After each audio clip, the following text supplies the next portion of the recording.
Welcome, it is Fortress Friday. This is episode 2 of Fortress Friday. So we're just going to sort of pick up where we left off. We've still got 6 dwarves left at this stage and 1 dead outside. Click died in the last episode, in the first episode. I've got to get my head into where we are at the fortress, so I think we'll start off with a bit of a tour to sort of see where we're actually up to. So that's sort of where we were at the end of the last episode. Just trying to get our farming under control, and so we're sort of doing this one. I should just double check these as we see them. Quarry bushes, dimple cups. No, we don't need dimple cups.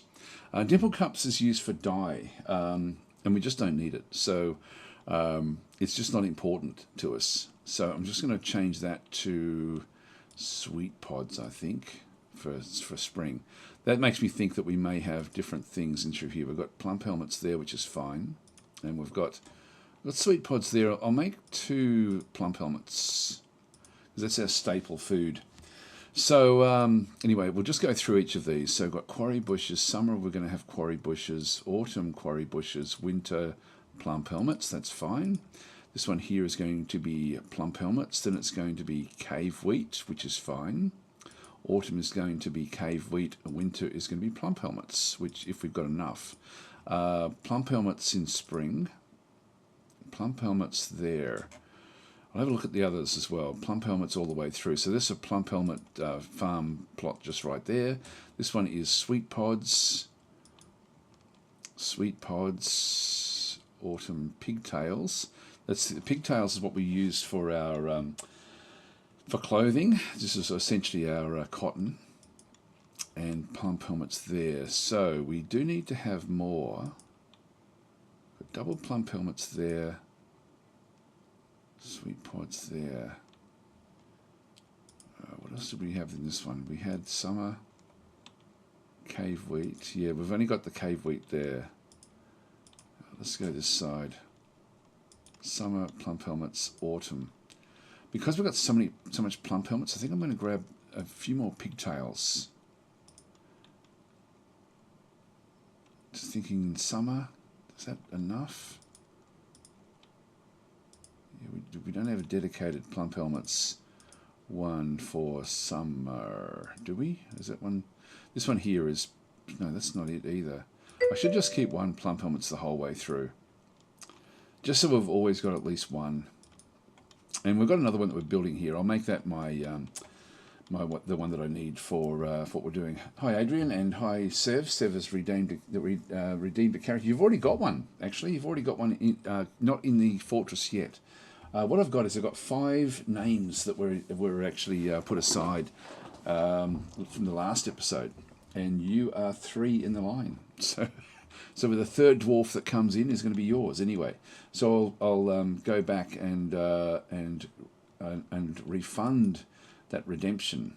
So if you're watching, and I'm recording this also for YouTube, like for putting up a week later. So if you're wondering, like, there will be redemptions of DasDemptions coming through, and that will essentially be the sorry, I'll just get my stuff ready. If the character dies, you then get banned. Now, the only character we've had banned, which we haven't found yet, when I had a look at the actual characters, it happened outside. So if we go to the citizens, dead or missing, it's not actually showing in here yet, but there is actually a dead citizen up top, F1. We have a bit of a look across. He tried to make a running dash back into the fortress, but didn't make it. And so this is Click. He got crushed by Undead. Where are they? Actually, yeah, here they are. These are undead camels, which attacked him and killed him in the last episode. So that's how we sort of ended the last episode, I think. There's only 1 there. There should be more of them, because they're quite dangerous. 7 hostiles on the map. Oh, there's one up in the north. Another one there. Yeah, so they're all over the place. Now, we're going to have to get to a position where we can sort of manage these undead fairly well. Just press F1, just get back to here. The way of doing that is that ultimately we're going to need to go, I'm just going down through the fortress now. We end up down in here.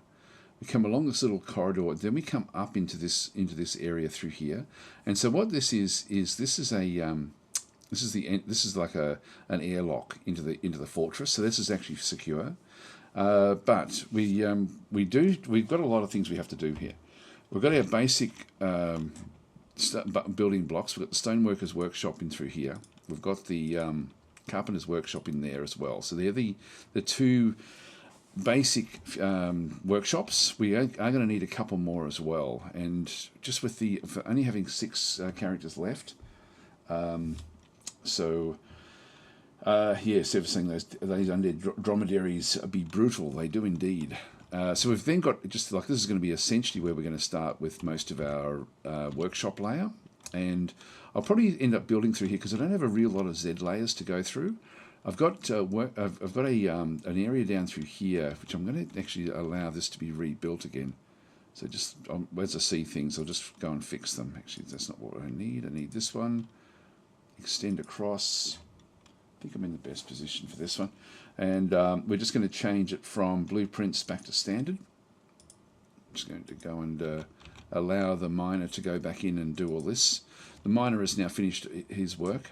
The miner is Supreme Plague. So he'll come down and just finish off these different things. If we have a look at zones, we've got a little dormitory down there, just a small one, just somewhere for the dwarves to sleep if they need to. Come on further down. This is going to be then used for other. Actually, we've got a fair few layers there. I don't have to worry too much about what I'm doing. Then we did find this. We had to get down because we had no water, and we still don't have any water. So we will have to go and fix this up. At this point, we then come down into a very small little layer, which we're still trying to finish off. This is interesting. So we're still trying to fix this up as well, trying to block it off. Right, so that's actually where we currently are. And then we go further down again. Which we are going to have to go down into the water and figure out what to do, how we're going to get access to the water. Will be very, very, very important. All right, well, let's just unpause the game and let things sort of develop and see how we go. So away we go.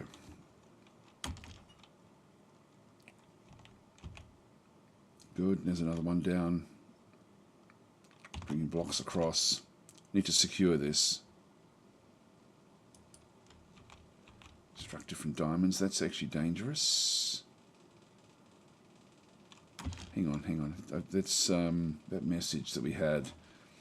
That is a dangerous message. So if we just go back into here.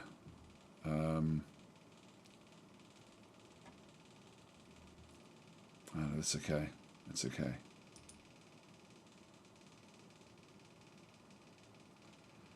Yeah, that's all right. Just get back to that one. That's okay. So we're just going to be super careful. Now, that then gets everything done through here.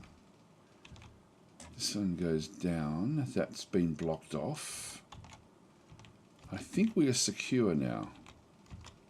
So this little area will be where we end up with our animals, like the grazing animals, as well as our farms. We do actually have a few plump helmets and things. Let's go and make use of these while we can see them here. These are just growing naturally. So we'll just go and set the plants to be harvested. We've got a few of these. The thing we don't want to have is, well, we can't grow trees here because we've got no layers above us. Now we could actually change that by channeling out the layers above us, like to go maybe sort of 3 levels. I'm just thinking whether we do that. We've got a few there. Yeah, we do have a bit of space there if we wanted to actually have a bit of a tree farm. We need a biggish area though, so that may not be the best option. We may be better off trying to find another area we can lock off. Okay, so that's the first thing we need to do. Andrew saying YouTube Dwarf Fortress is very good, just keep it up. Yeah, no, I will be. I've got a fair few of the tutorials recorded already, and then of course I'm going to have these every week as well. So, so is this the first cavern layer? I thought it was around -10. It depends on where you are. So we're high up in the mountains here. Like this is actually we're actually high up, and so it's just it's like a rolling hill under the surface. I don't know if we can see this. So if we center on our fort, so we're here. But the elevation will be high, like all the way through here, I'm guessing, down to that river. So I'm guessing there'll be a slope somewhere in around here. So yeah, we do actually have that's sort of essentially where we are. We're on this sand dune. So in the failed dune is the actual location, which we hope isn't going to be a failed fortress in here. We have to be very, very, very secure with what we do. Let's just go back up. F2 takes us to the workshop layer. Good. Now, one thing we need to do is it's now late spring. We've still got summer before autumn, and we do need to have a trading area established before that happens. Now, we do actually have a long way down that we can go. I might start to plan for all of this now and then sort of figure out what to do. Now, we had stairs going all the way down through here. We didn't do ramps because of the problem with the with using the sand. The sand can collapse, so we do have to sort of almost replace things as we go. So what I think we'll do is we'll plan ahead on this layer for a trade caravan. Monka Strap is redeemed one. What I'll do is we've got a fair few names already. I'm just going to put everyone in a text file, and then as the redemptions come up, I'll then put you in the list.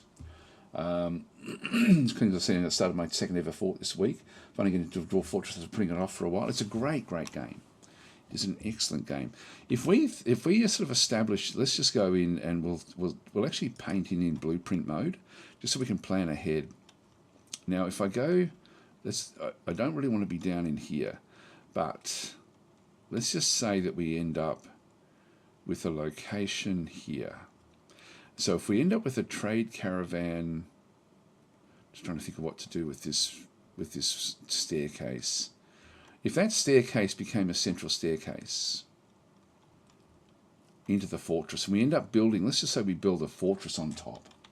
If we build a fort on top, let's actually plan this all out. So if we go to stairs and do a two wide stair, so we'll start at the top, and I've got it set now for, like, no matter what I do, it's just going to be blueprint mode anyway. If I come all the way down to there, that works. That does work. So I can do that, which then just will put in the stairs that we actually then have all the way through, including in the sand. We'll have to replace the sand ones, so we'll leave that one there. If that's the case, what I'm just going to then go and do is just do a channel, which I'm not going to use as a channel, but just as a bit of an idea where the fortress will then sort of be. So let's go and build ourselves a fortress, which is going to be fairly small. Actually, maybe not even there. Maybe here. Just with a bit of space. So two around the central staircase. So this is just purely for where there's going to be walls. So we'll end up with a wall there. Oh, hang on. There's a dead mangled corpse Istro, which is one of the visiting humans. This is going to get fairly nasty fairly quickly, I think. So we've got a bit to do here. The good thing about having the camels outside is that if they do kill you, they tend to destroy your corpse as well, so it doesn't come back to life. So that's sort of... I forgot about this. So I've got a fair few different things. Anyway, that's where we are with that one. Now, the trade caravan I like to have coming in separately. And we're on this big sand dune. So we'll go and set up the trade caravan in here. We'll make it 3 wide there for the door, and then just back in this way. So it's going to come in. Let's just now build the rest of the actual of where the fortress will then be. Now, in terms of if we then have archers will need to be up against the walls. This is not big enough. Is there another thing we can do? To build another area. How wide is this one? 1, 2, 3, 4, 5, 6, 7. 4, 5, 6, 7. So we've got 14. If I go and click this one here, that's 14 down to there. So I can make it into like a big square.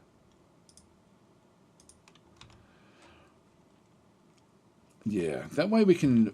This is not, it's not going to be bad to actually have a an area that we can actually then protect. If this is the floor print for our fortress, we can then actually have the trade caravans come down through this area through here. Let's just say that they come in a little bit, and then we start to actually channel down properly. Well, actually, I can do it.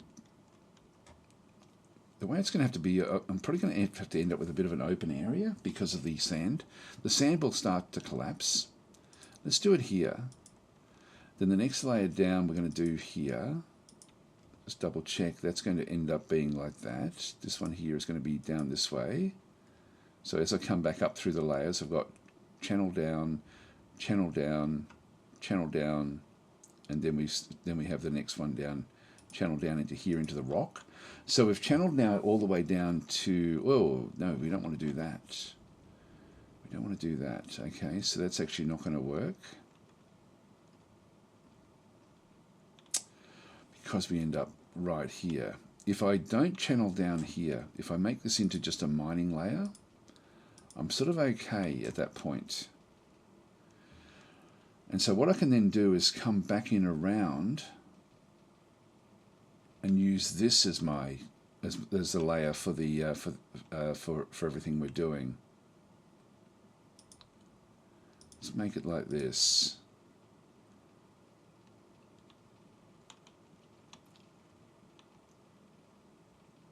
So we'll come back in and around. We'll just leave it two away from, not there, two away from where that is. And ultimately, we then end up with a 7x7 in here.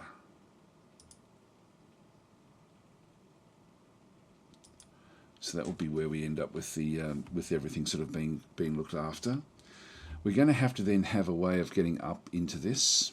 So we'll end up with another. I think we'll end up with another storage area off to the side.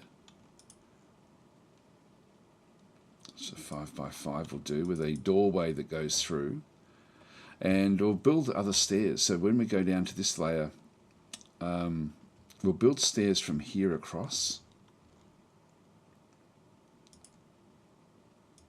If I just dig to there, for example. Actually to there. And we'll build an upstairs there. To that location. Then just across to there. And so if we then have, I can then just ditch this bit. So what we're doing is we're planning where we're going to end up with the fortress when we finish it. So the finishing area will be that we have an area for the wagons to come down into a main trading caravan. Now we're going to need to make sure that this is actually dug out right now. So the bottom bit here is going to have to be made from, if I just go back across and change it so that it goes from blueprint to real. So this is actually sort of inside, so I can actually just go and dig that one through. Because this is sort of a bit insecure, I'll just keep on going up this way, go and dig this out, and we'll just dig this area out.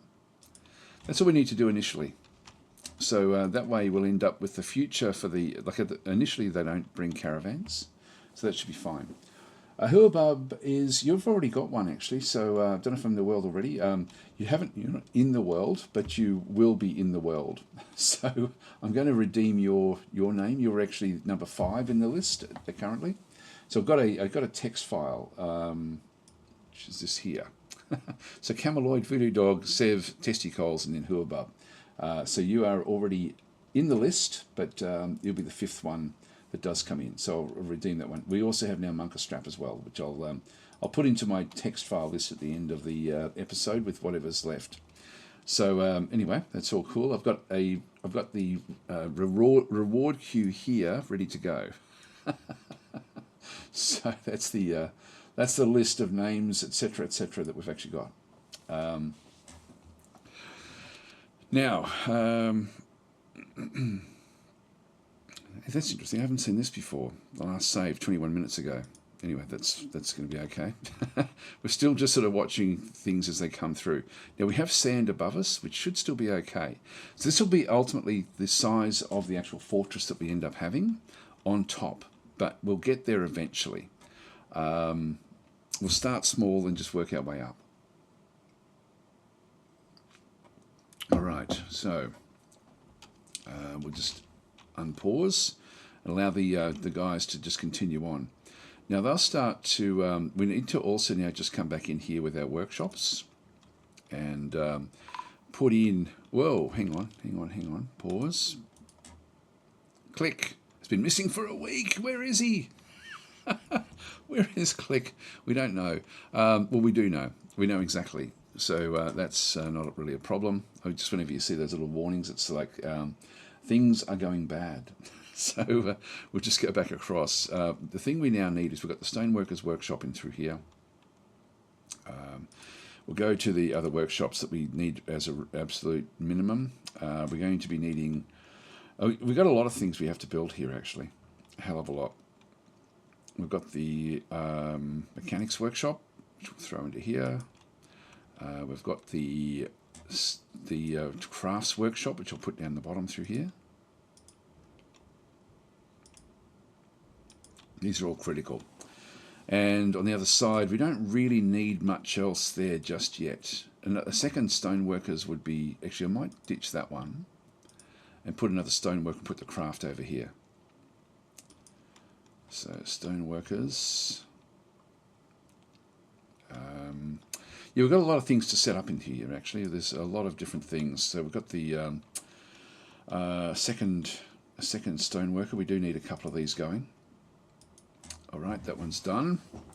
Now that one is... Why is that one set as a timer?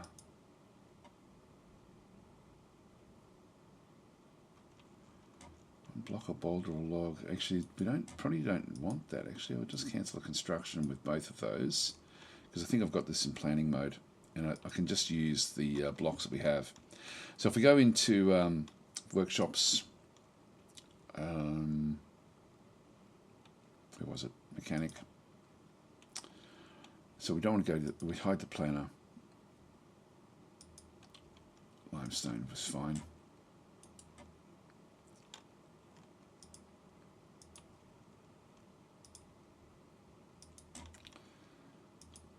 There as well, and the Crafts Dwarf back over here. Crafts in this way. Alright, out of limestone. So we'll end up going through everything here anyway, as we sort of start to do things. Now the blocks, we did actually build some blocks from this location. One thing we're going to be needing to do is to make sure that we are operating effectively in the fortress. So I'm going to, as we come down through these different layers, we haven't built anything here yet. We're going to have to figure out what to do with the water. But let's just get a few things that we require right now. So we're going to need to get a, just thinking ahead with the water, we're probably going to need to have a grate, a rock grate. We're going to need to get a floodgate. We're going to need, what else would we need? That's probably all we really need initially for the water. So we'll figure that one out. The water can be dangerous. We'll see how we go. Now we do actually, I think from memory, the water that we've got down below is actually a lake. It's not actually a, doesn't go off the edge of the map, so it's not infinite. We've got finite water. And so we'll need to build an area that we can then make use of the water. Now we could do something where we end up with machinery that sort of ends up pumping water up and then creating waterfalls and stuff like that if we wanted to. But I think we'll actually just leave it where it is for now. Yeah, that will still be okay. Back over through here, we've done the beds. I'm probably just going to add some bins, just a couple of bins. Now we do actually have, we will ultimately have wood down below. We've got a little bit of wood in here, not a hell of a lot, but I'll just try to sort of make use of what we do actually have, just as we sort of start to move through. So this is our catch-all at the moment. We'll just go back up to this wood stockpile, sorry, the stone stockpile. We're just going to go and view the stockpile and just add on.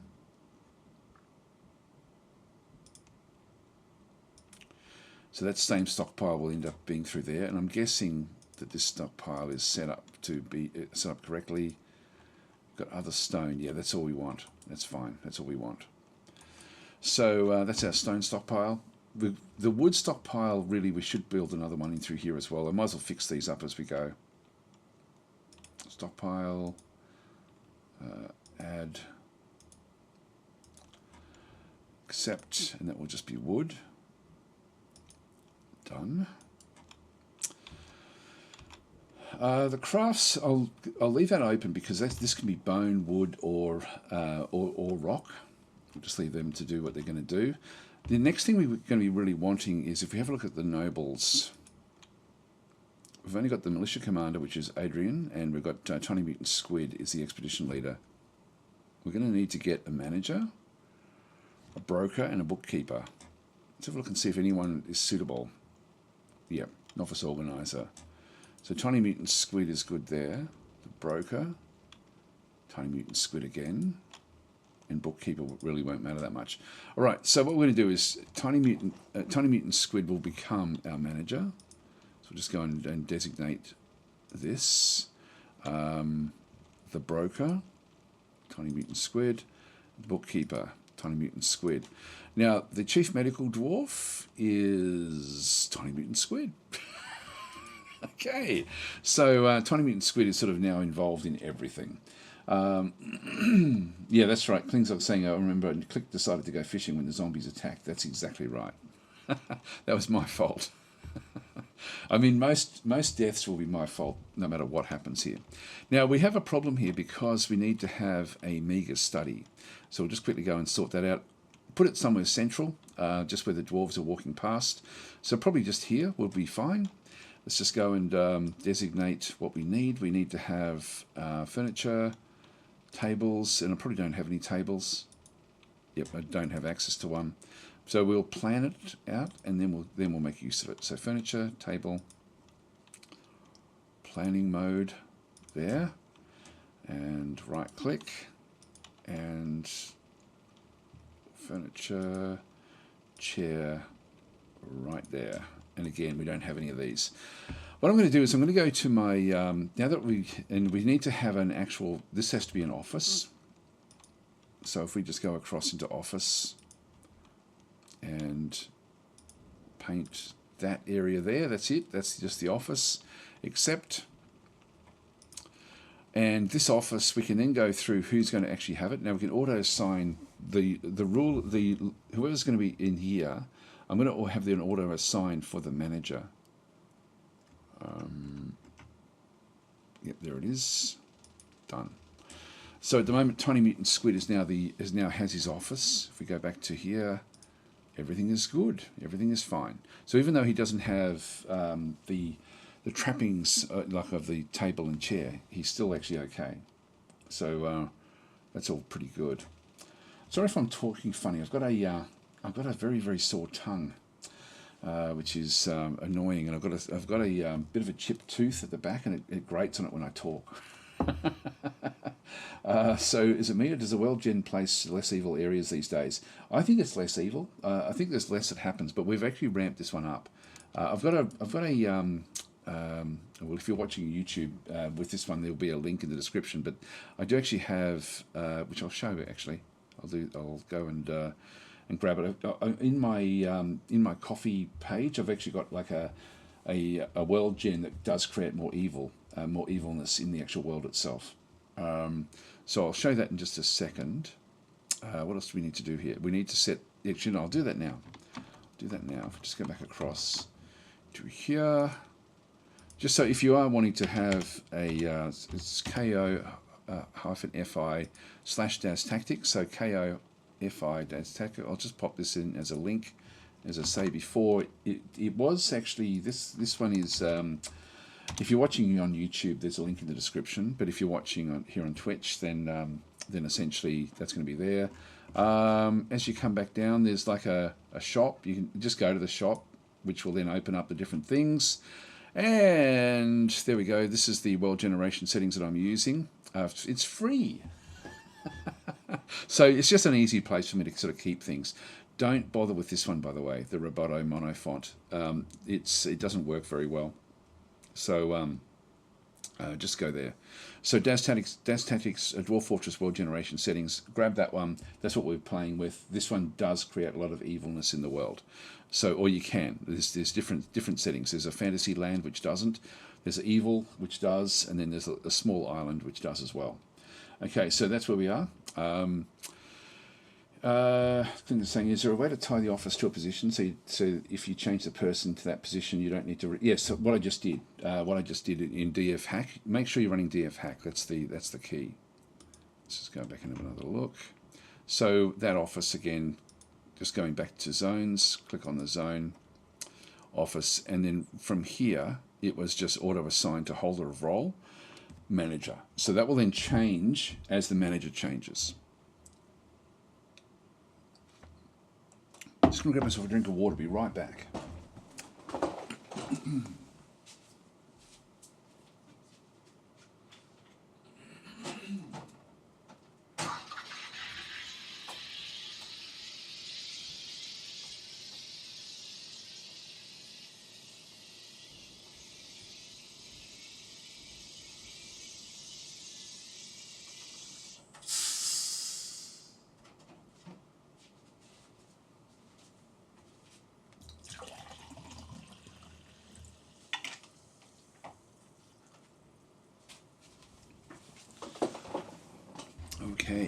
Okay. So that's actually what we've done there.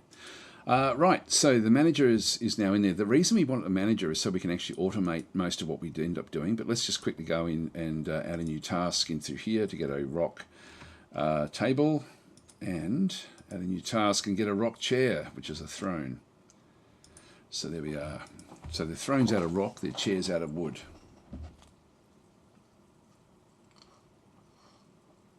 All right, so we've got all that now sorted. The turkeys are in here. So if we go back to our zones, we put the turkeys in this room, which is not where we want them, but this is just for now, just to keep them from get everything away from the top. So we've got everything downstairs, so everything is fairly safe. Let's now plan for the bottom of the fortress. So we can sort of work our way up. Now this is a lake. It's not even a very big lake, but we're not going to go through all the water here. If we can find other water, I might be able to pump it across. Do we have other water? Did we find anything else? Not yet, no. No, there's no other water on the edges. As I come down, this is the one lake that we've got. Yeah, that's the only blue that we've found. Did we find our way down to the next layer? No, we didn't either. That's the other thing too. We do actually have the... we could try to find the next layer and see if that's got water. You know, I might do that, I think. Let's see if we can find the next layer down. Yeah, let's just go straight down. So to build stairs, don't start on the upstair. Otherwise you'll get rid of it. Like, I'll show you what I mean. Like, if I'll just turn off the blueprint mode. If I go from there and start mining back down again, and I want to go down a fair few layers to see if I can find this next cavern. If I go down to there, these are up down stairs. If I start on a downstair, it's then just going to be a downstair, which means that the up down stair here doesn't connect to this one here. That's a problem. So what we have to do is start on an up down stair, click, and then go past where you want to be. Now we've got an up down stair designated there, which means that they're going to make use of the upstair already. So they're not changing this one that's already existing. They then make an up down stair, which means that they just make a stairway through the floor and then continue on down.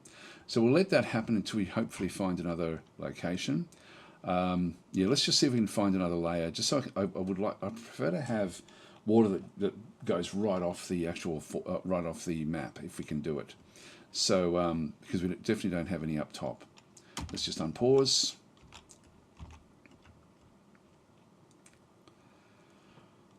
So everyone will just start to sort of do things.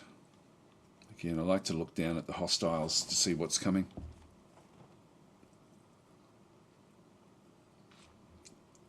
It was saved when we hit summer. So he's now in his office. just doing office things.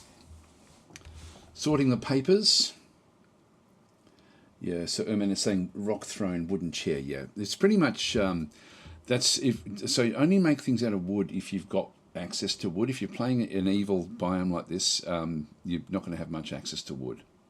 But we will eventually.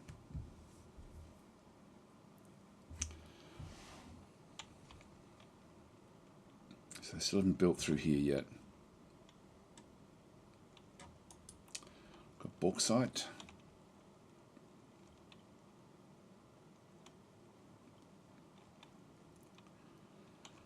Now, they should be planting down below.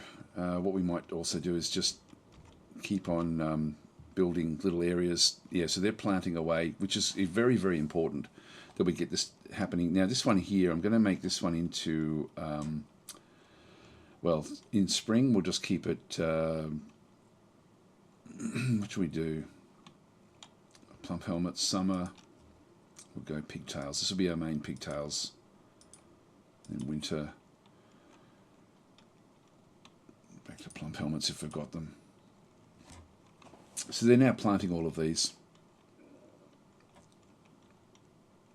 Now we need to have the seeds down in here somewhere. So somewhere nice and close. And somewhere where we can control it to a large degree as well.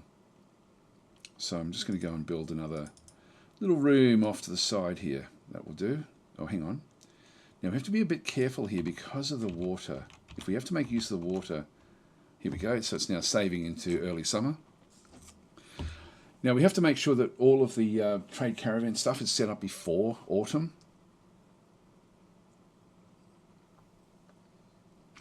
And we also have to monitor the weather all the time, because we don't know yet what sort of weather we're likely to find.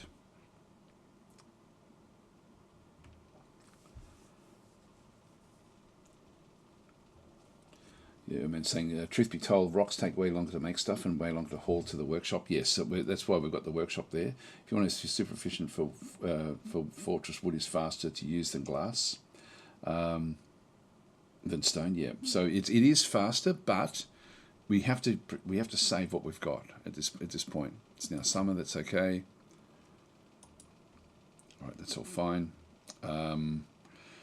This will be, now just trying to think about the actual fortress itself. As we come up through the layers, that is right underneath us. So that area there ends up coming through here. Now that's actually not too bad. We can make use of this. So let's consider that if we have something, in fact I'm going to actually change this, because we now just need to make a little area here that will do us. And we won't use this because I'm probably going to need to use this area to dig a well. So I'm just going to go and ditch this. And I might just plan for that now. In fact, if we just go back and have a look and see, we still haven't made our way through here.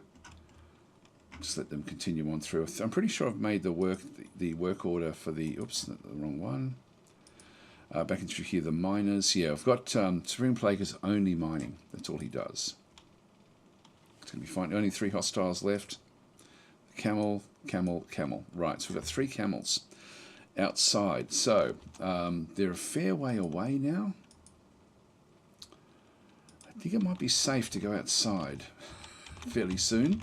So we'll just go back down to our fortress. Ooh. We've got a lot that we have to do here. So I'll leave everyone outside, including Click. We'll collect Click in a little while. Yeah, this is good. I'll just let this sort of happen. If you have Magma and sand tile glasses functional, yes. Yeah, we should be able to do that. We will dig down. So this is Supreme Plague. And so this will be the this will ultimately be where we end up having the trading caravan, and I'll put it in the corner just so we've got like areas ultimately. So I'll just leave that one there for a second. Just come back in. Trade depot is a big area, So I can leave it in the corner, or I might just place it. What they like to do is like then just park things. I think that will still be okay. I might just make it a little bit bigger. Make it an 8 by 8.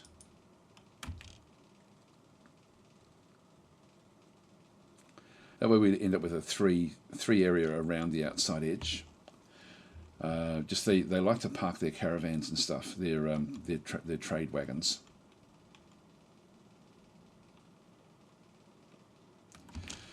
Okay, so we've got the with this one now through here. We'll just go down into the workshops, trade depot, and place that one there. So that will then get built. We just have to do that one before autumn. That's all we have to do. They've got access for 2 years. They will not bring wagons. After that, they'll bring wagons. By that stage, we then need to have things set up. Now, we have to set up an area ready for work. Now, they've got other things to do with the miner, so let's just keep him. We won't come back up here just yet, but we will eventually. We'll allow that to actually all come through.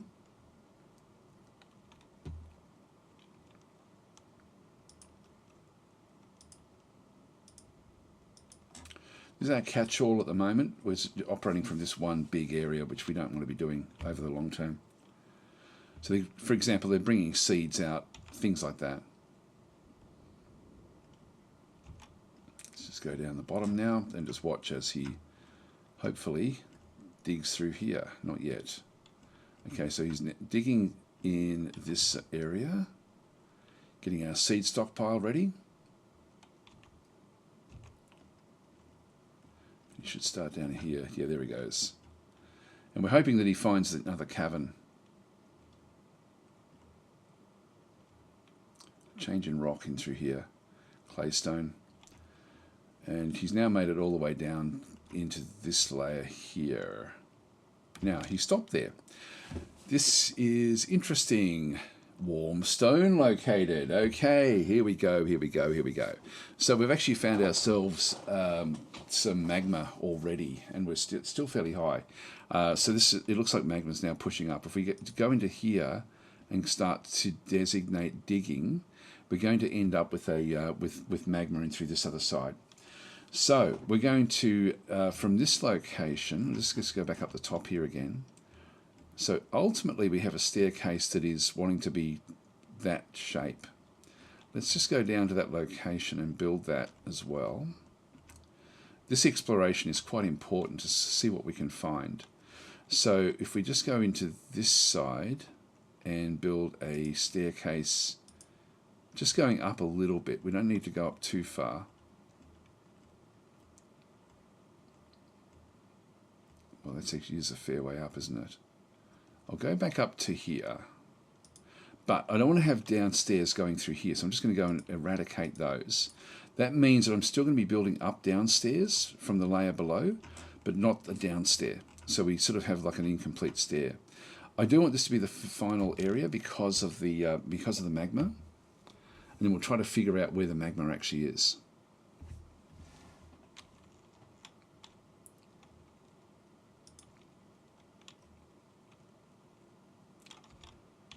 Just move off again in a bit of a direction.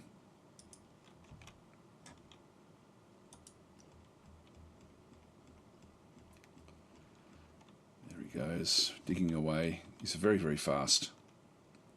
2 hostiles left, which is fine.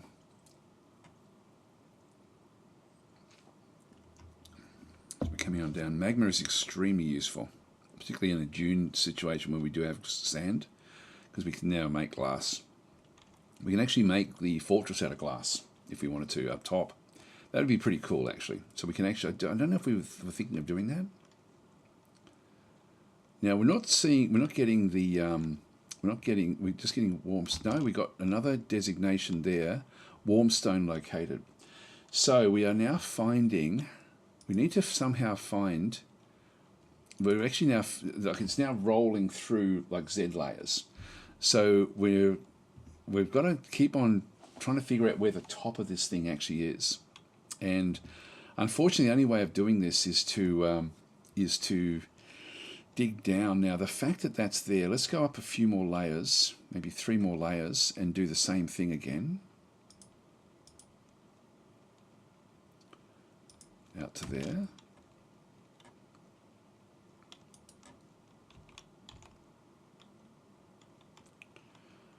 I think everyone's still working. Let's have a bit of a look and see what they're actually up to. Oh, they're all sleeping.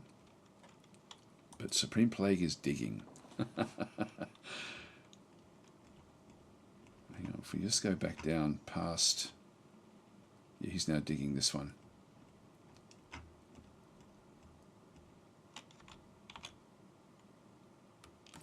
All right, at this point, we've now gone beyond... You know, where are we?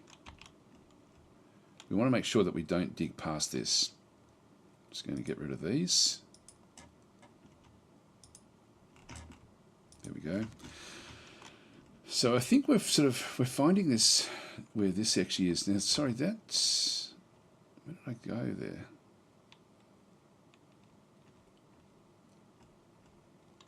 He's dug past this.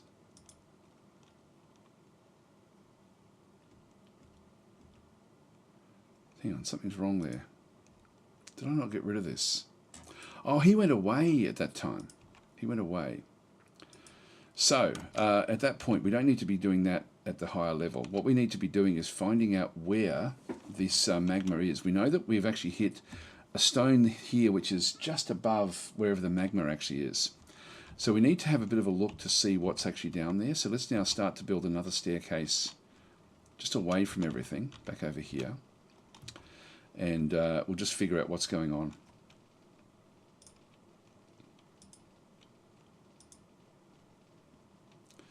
Just go down, say, 4 layers.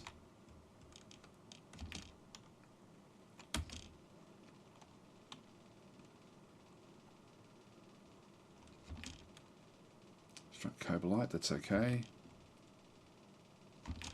Now, we didn't find it there. We actually didn't end up with what we're looking for. Let's continue on down. So we're just trying to figure out the best way. Unfortunately, it's going to make the fortress a little bit ugly. Let's go down another 8 layers. Just trying to get a picture for where this thing might be.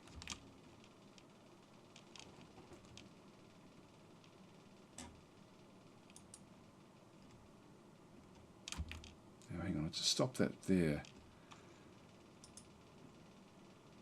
Why did it stop there? It's not showing us what we had.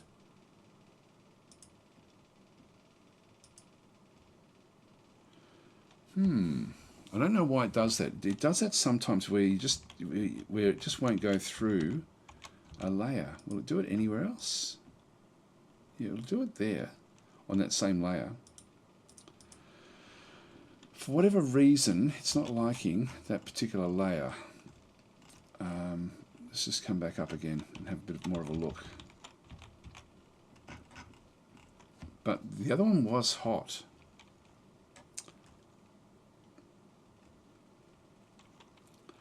Okay, what I'm going to do is I'm going to go back to this layer here where we don't have the...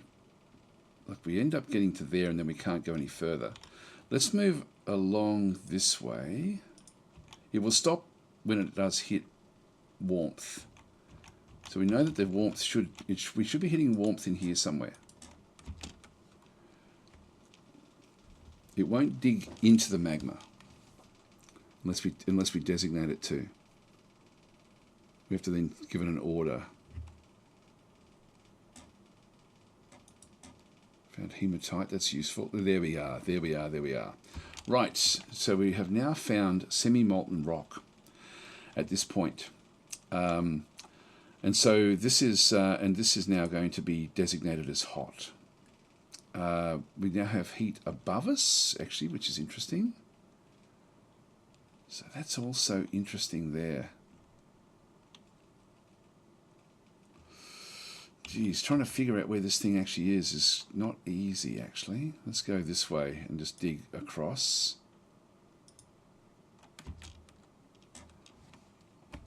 So if we can find where the shape of the magma is, we can then do different things. New fort made of glass. I think we should do that. I think we should do that. Make glass blocks. So there it is again. Magma goes down into there. But we got past there. Interesting. Now this is not semi-molten. And we know that there's nothing below us. So it's coming up at a different sort of angle for whatever reason. I think what I might do is I might start to dig down off the side here with a channel. Let's just channel down to say here. And I'll dig one channel and I'll just get rid of these again. So we don't want to accidentally end up accessing those.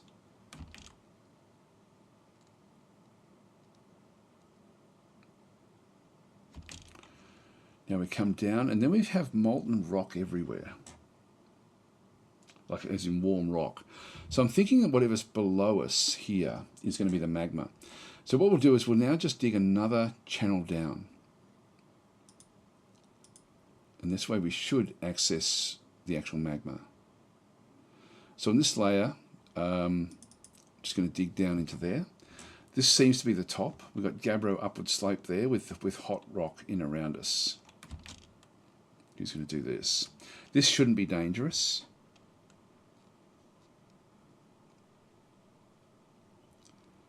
Bang! There we go. Discovered a great magma seed. Awesome. Okay, so we've actually found heaps of magma. Heaps of it. So we've got it everywhere. This is actually really cool. So with what we actually end up having here, we now need to, and I'm pretty sure that Supreme Plague is okay. So yeah, any dwarfs willing to test how far down? We'll just go and click on OK, and then you've discovered an unusual volcanic wall studded with gems. This is the doorway to hell, the gateway to hell. It's pretty high up at elevation 7, actually, that we've actually found that one. We'll just click on OK, and discovered a magma pool. Discovered an expansive cavern deep underground. Excellent. We'll see if we can find more water. And discovered another magma pool. And we found 2 more caverns. Heaps of stuff. And I'm just going to pause that now.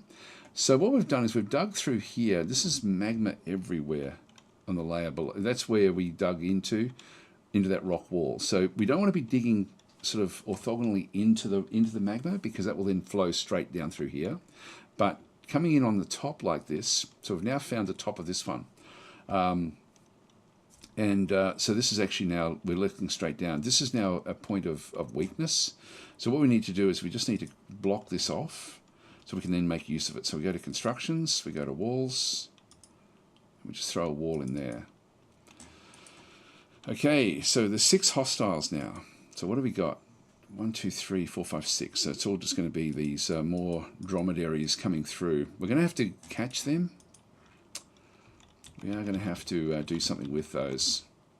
All right, let's just go back to the bottom again. If I just click on here, we can then see the bottom layer. So I'll just come back up to where we had built things. So from here, we have then figured out, okay, there's more volcanic activity all the way through here. It's big, and there's things like fire snakes, which we have to be careful of. So that's a massive area. Another fire snake there. And it goes off the surface, off the edge there. Then it starts to come back up. This is contained. So we're going up now towards the top. And we have found another cavern here where there is actually like obsidian back through this other side, full of magma this way as well. Come back up. This is the top of this is a magma pool, the top of a pool. So we've got this one here, which is interesting, and then we've got these sort of like the rim of, like the edge of a volcano. We'll just keep on coming back up. This is actually, I'm looking down the bottom here as well, just seeing that this one does extend all the way up the top, and this one goes up as well.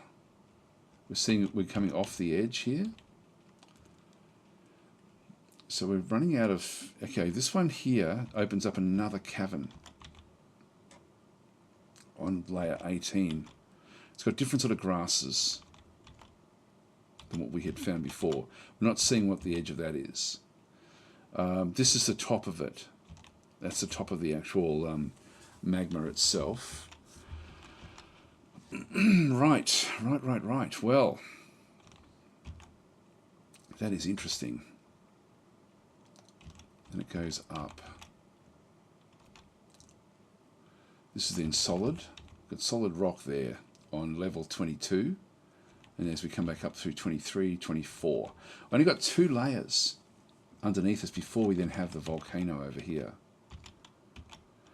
So we have a lot we can do here in the top of the fortress, which is awesome. This is so awesome. So we're going to set up magma smelters and things on this area. Well, we're going to do things a bit more dangerous than that. Of course. The great thing about this, though, is that we actually have the ability to channel open the top because we can see where the surface is. So we actually have a surface area. So I can do this fairly safely. But what we want to have is we want to have an area that flows down into an area that we can then sort of make, that we can control. So if we go back and have a look, let's start planning a different area through here. So this is actually where we're going to have our main access point. That's the top. Let's go down 2 Z layers, say to here, and use this as our access point into the volcano. All right. So at that location, this will be where we then put in other elements. Now, hang on. They're going to go 1 layer above for our workshops. Just going to go down to this one, just ditch that one there. So this will be our workshop layer, and then we have the surface above. So the workshops that we end up having through here will all be magma driven. So but they don't erupt. So yeah, they're usually super useful for magma smelting. Yes, they are. This is incredibly useful. So we'll now sort of pivot a little bit this way, but we'll just start to prepare what we need. So what we need to do is we need to end up with a series of workshops that will come off this side here. You might even build a corridor that runs. This would be fine up through here, actually. Yeah, I'll do the different workshops that we're going to end up having down through this other side. So we'll end up with them coming this way, and then we'll have workshops coming off the side here. We're going to have a lot of industry coming off this way, and I'll just contain what we do in little rooms that are 4x4 with the whole lot. Just that way I can see exactly what I need to do, and if anything does come out of the magma, we can then sort of protect it ourselves from it. So it's 4.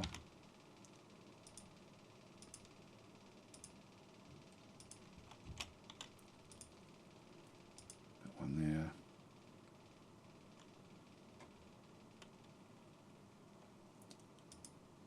We'll go that way. Actually, if I go up 1 more, I'll just get rid of all of that.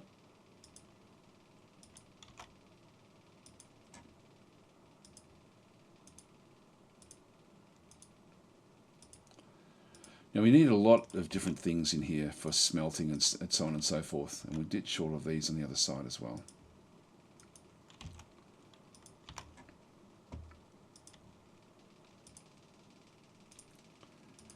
So we'll get started with these. This will be sort of like the our initial workshops, and then if we need another one coming off the other side, I'll just designate them.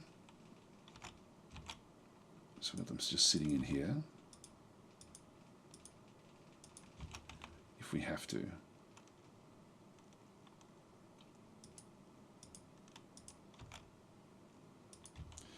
And I'll just go and change this one so we don't build that one, but we'll build the rest. We might as well dig it out, I guess.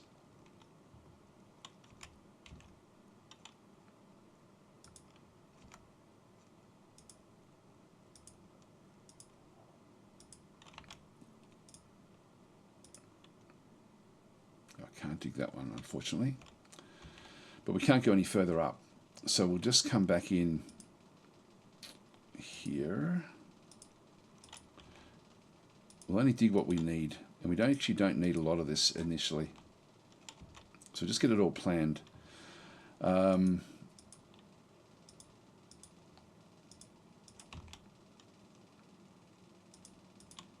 Just go that way initially, and we can then just ditch the other. And that should be heaps for all of the different workshops that we're ever going to need down in the magma. So this is going to be where the workshops are. Then we need to have magma flowing underneath. So to make it so that we end up with a lot of abilities to make good use of this, I'm going to create an area.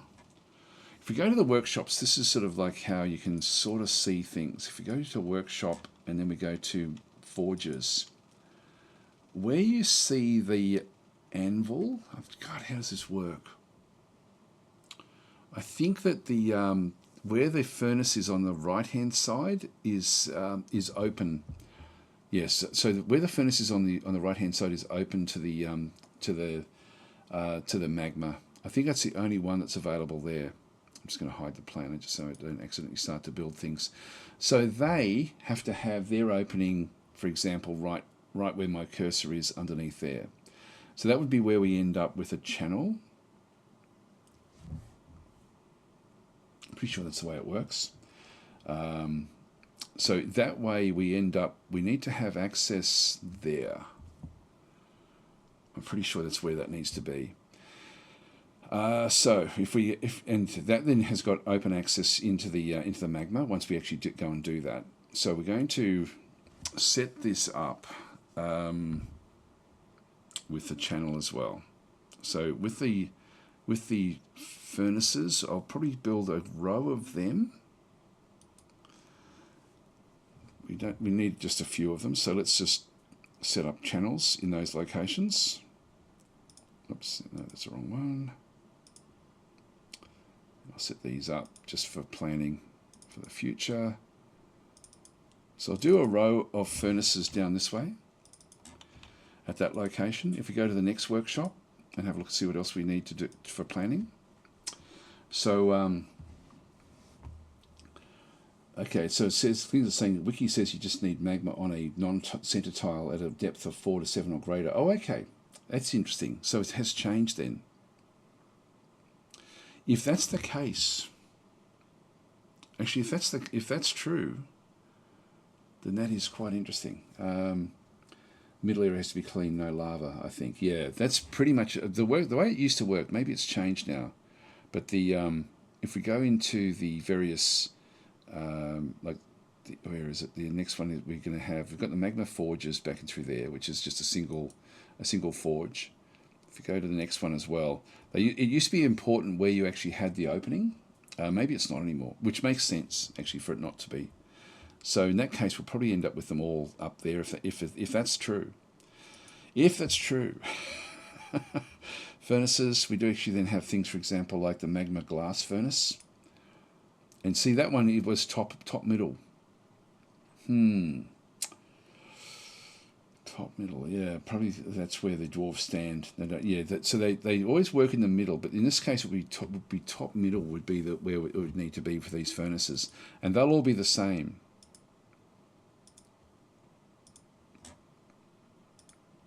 The kiln will be the same as well.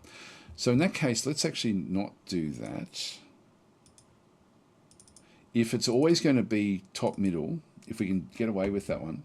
So yeah, so Eldritch is saying yeah, they changed it so you can't use the forge to block the tile, but now the open tile can be any edge one. Right, okay, that's cool. Okay, thanks for letting me know that, guys. That's actually very, very useful.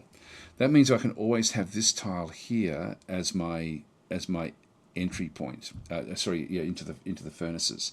So let's go and build those now. I'll dig one, but we need to dig everything in for the whole lot. So what we're going to do is that's going to then dig down into this layer, and then we need to have essentially a grid that is then going to follow through all the way across into there.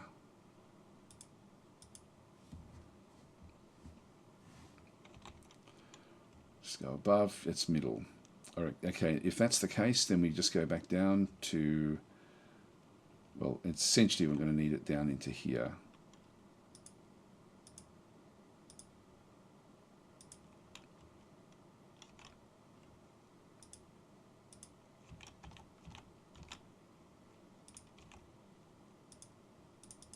So I need to establish all this before we do anything.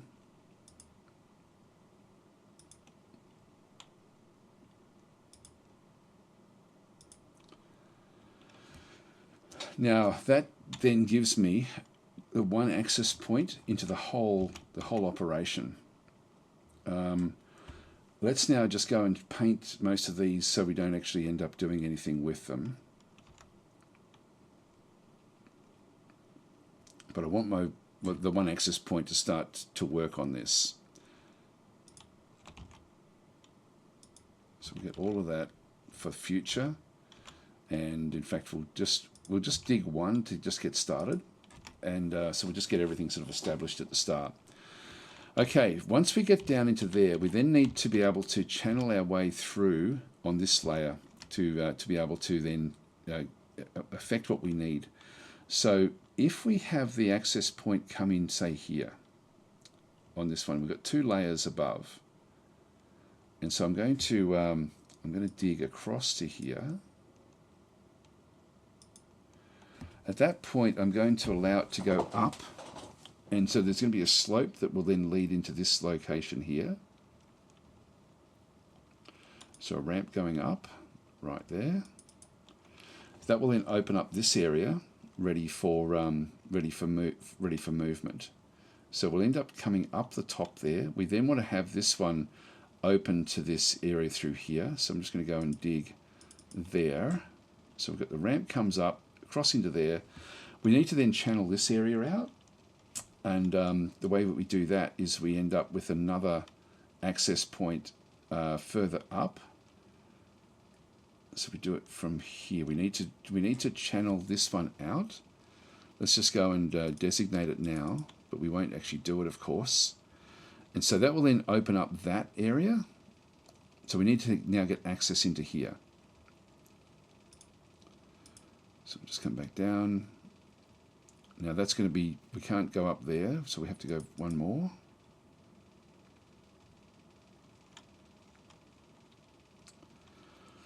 And at that point, yeah,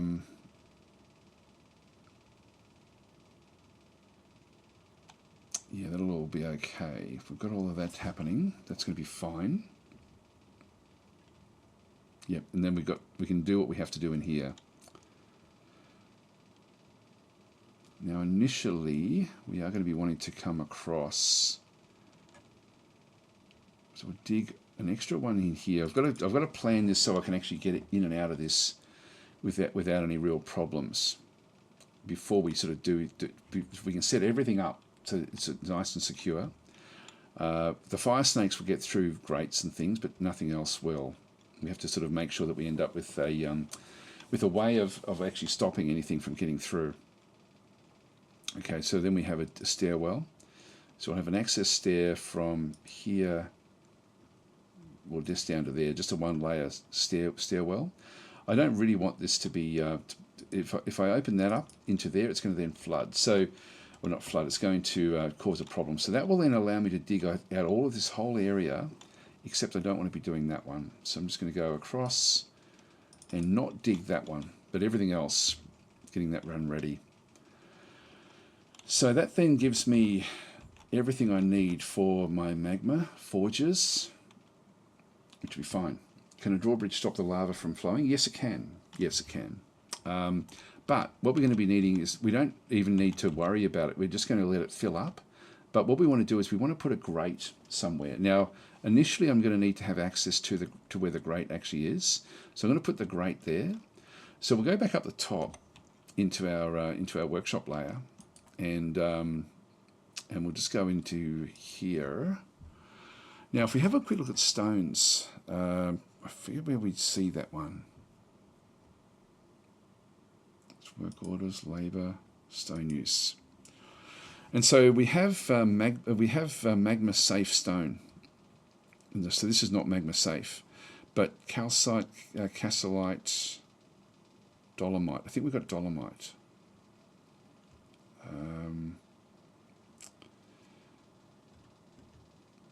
Magnetite. Yeah, this is all just ores and stuff. Obsidian, of course.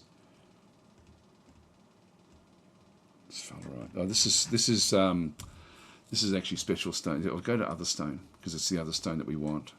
So what do we have? I think we've got bauxite. We did find bauxite, and we found basalt, I think. So I can use those two to create stuff. I think we've got gabbro as well. So whatever stone is magma safe, we're going to be okay with. So we want to actually make some grids out of either bauxite or basalt. Let's just go back across into. We've got this stone workers workshop as well. Add new task. And so we want the grate here, rock grate. And we're going to, I think we can change what we do with this.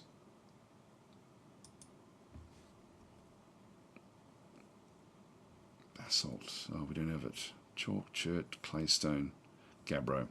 So gabbro was magma safe. Let's just go into make a few of these. Add a new task. Rock grate. And again, just make it out of gabbro again. All right, so, and again, just a double check. Stone use, other stone. Gabbro is magma safe. Good. So that's okay. In through here, we've finished off all of the jobs that we had through there. We've now got the little office established. So that's actually going to, that'll be the miner now doing things. Now we've discovered, let's have a look at a few of the other things we discovered here. So if we go and have a look, we've got that one there we don't need. The Great Magma Sea, we did actually find that. This is way down here. So this all is magma. We discovered an unusual volcanic wall started with gems. This is over this way. You can see it all through here. This sea extends all the way down into the bottom of the pit. So there's actually, you can see there's like a shape there. If we just move across, that there is a tunnel that goes to hell. So this extends all the way up. So it's sort of, that's the start of it in through here. All started with gems and started with demons as well. So we're actually, yeah, we've sort of got this thing happening. It'll extend up into here somewhere. So we have to be a little bit careful of that. But we're going to be avoiding that anyway. So that's that one there. We've got two of them. We've got that one there. That's the only one that's sort of showing. Then we discovered the magma pool. Now we've discovered these were the things that then were coming up to the top. So that's all okay. Get rid of that message. Now we did find the other cavern layers, but we didn't find much about them. So that is going to be of some interest to us. I think we're just going to have to use the water that we've got. So let's go back up to planning what we're going to do with this water. This is the only water we have on the map. It's still a fair amount.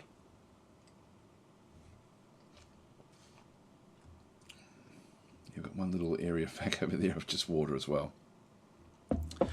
And so this is also now a bit of a problem where we've got to figure out what we can do through here. So Adrian's saying, sorry, it's Atomic and is saying, as long as you remember to use magma safe materials for the bridge and mechanisms, yeah, forgetting that caused the magma flooding in my last base. Yeah, actually that's true. You need to do exactly what we just did there and just double check everything. So if we go and have another look back in through here, this is the level that we have for the water. And we want to have use of this ourselves. So again, flooding can be a problem. So we're going to do the same sort of deal that we just did with magma. But let's have a look and see what we end up with. We end up with an area here that I can make use of this to ultimately end up with my fortress essentially coming off the side here. I can do things with it. So let's try to keep that open if we can. This little zone. So that's under the water, and this is no longer under the water. So I'm going to dig to do channeling just in around here. So just try to get my bearings again.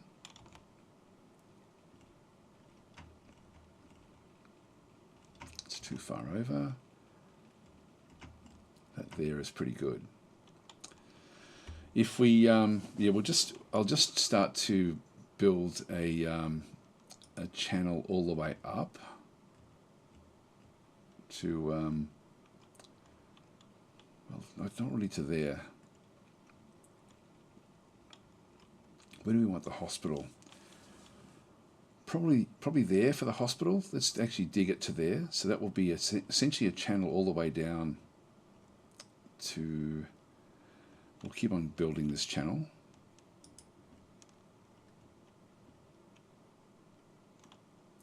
This will then take us down even lower than than where we are. So let's actually go and dig a channel layer here, which will be fairly... I'll make it fairly small actually. And then that will be the bottom of the well. So at this layer here, we need to then have water coming in with a floodgate. So, and then we can start to sort of make use of other things in through here. So this will be essentially a choke point coming in with an area there. We're then going to need to access the top to, and then we sort of have to fix things up. So we'll end up with an area, an open area here, I think. So let's actually channel this down as well. This is actually the surface.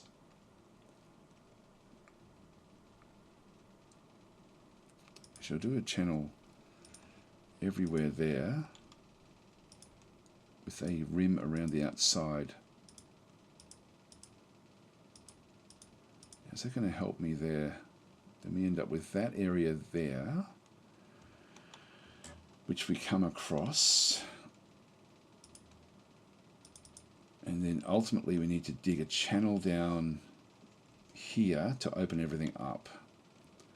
So I'll just get that one planned and then just change it to that there.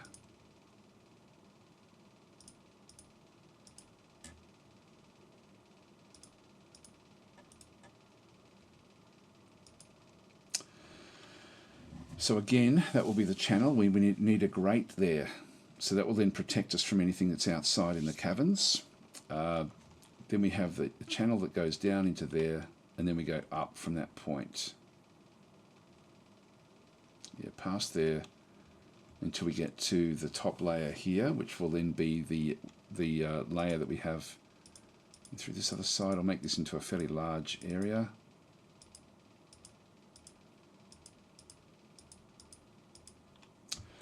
And then our hospital is going to have to come off this. So if we start to also then dig out this area, so the miner is going to have a lot of work to do.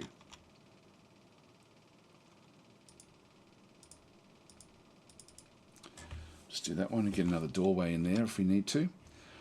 So yeah, hospital layer.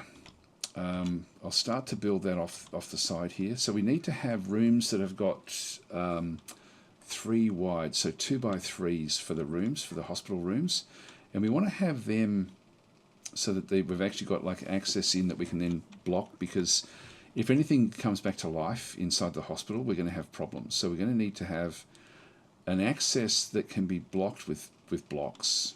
Let's just go and get this one established up in through here though. If I just make it say 2 wide, corridor there that may be 3 wide. That will be the basic shape.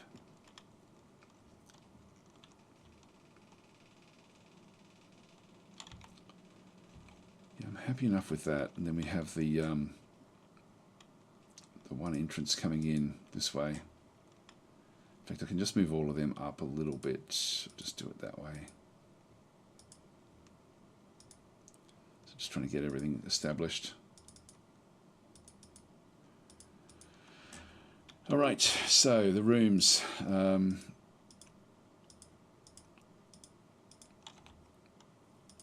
These are all going to be different wards in the actual hospital itself.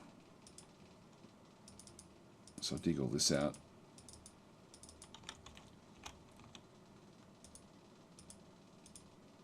Oh, you know, I've already made a mistake.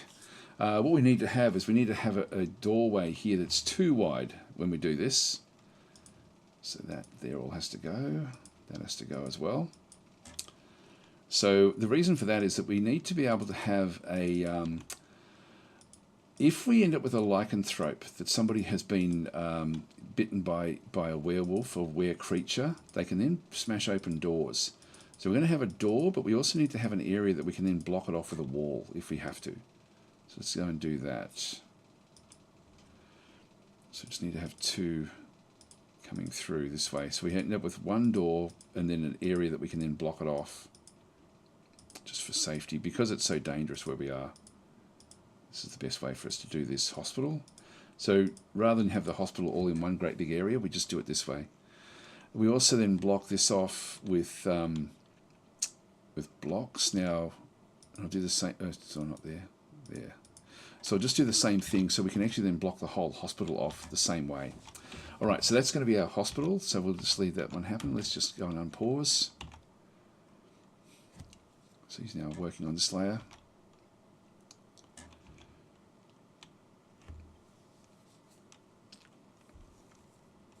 Arkham Asylum, says Adrian. Yes. It's like you're building a madhouse, not a hospital. Well, it sort of is. It's the most dangerous location in the fortress, really.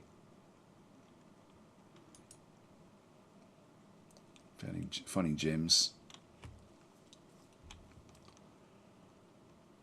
That's the other thing we need is a gem setter. Gem cutter. Do that in here.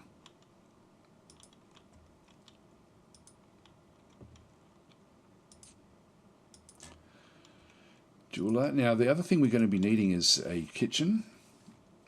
So we can start to sort of then look at that as well on the next layer down.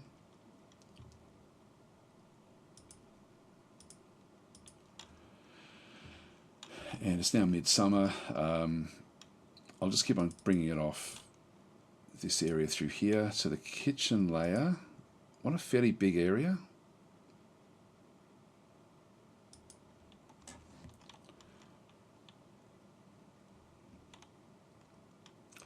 We also need to be able to butcher animals in a safe way. And we'll do that on this layer as well. This is where we have to... I'm glad I... Oh, you know, I've completely forgot about this. I have to be careful here because what we need to have is we need to have access into this and then be able to then sort of operate off the side. So let's go and create a stairwell that goes from here down, because we need to dig all this out to there. Oops, the wrong one. Stair.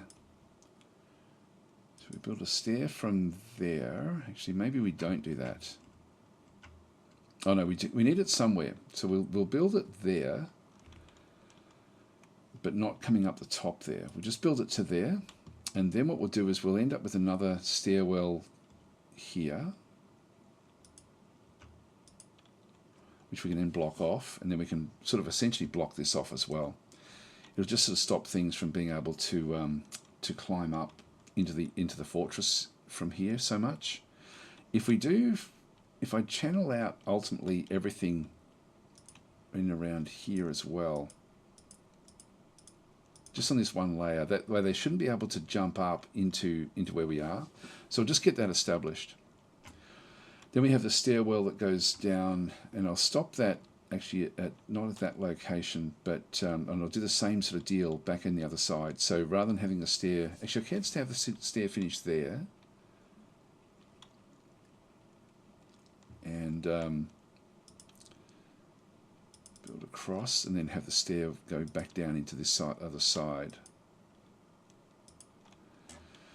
Now we're still going to need to have access here, which I can sort of do. Yeah, I can do that if I build the up-down stair here as well, all the way from here, all the way to the top. If we do that, we end up with a stair that we then will have an access point down to this area, and I'm thinking that we may need that if we have to then drain this out for some reason, and then take what we can from there. So let's just leave it there like this. But But I need this access point to be able to build that channel. All right, so this is all just trying to get the security right. Got tetrahedrite, that's useful. Where did we find that? Aha, down here. So we got silver. This allows us to get hammers and things. So this is Tiny Mutant Squid working away diligently.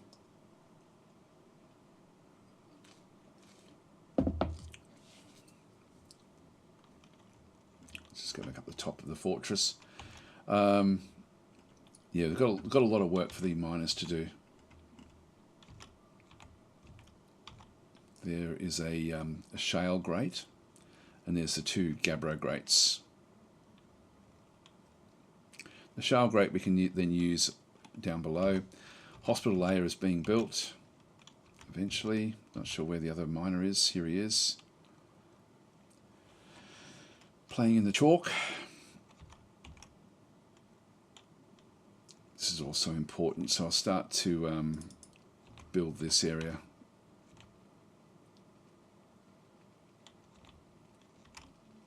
I mean, it's all important.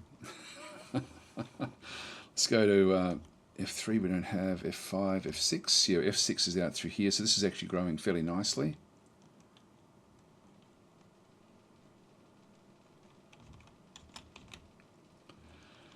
And while they're doing all that stuff, I might as well just relax and build our seed storage. So this will be food. Then we go to custom. Just go none for everything down through here except for seeds. And I'll just go all, allow all seeds. And with that one I can then just go to the top of the fortress. F2, go down into this layer and just tell it that we don't want seeds in here anymore. So just go to food and then seeds, none. Here we go. So now all seeds will then be placed at the bottom of the fortress.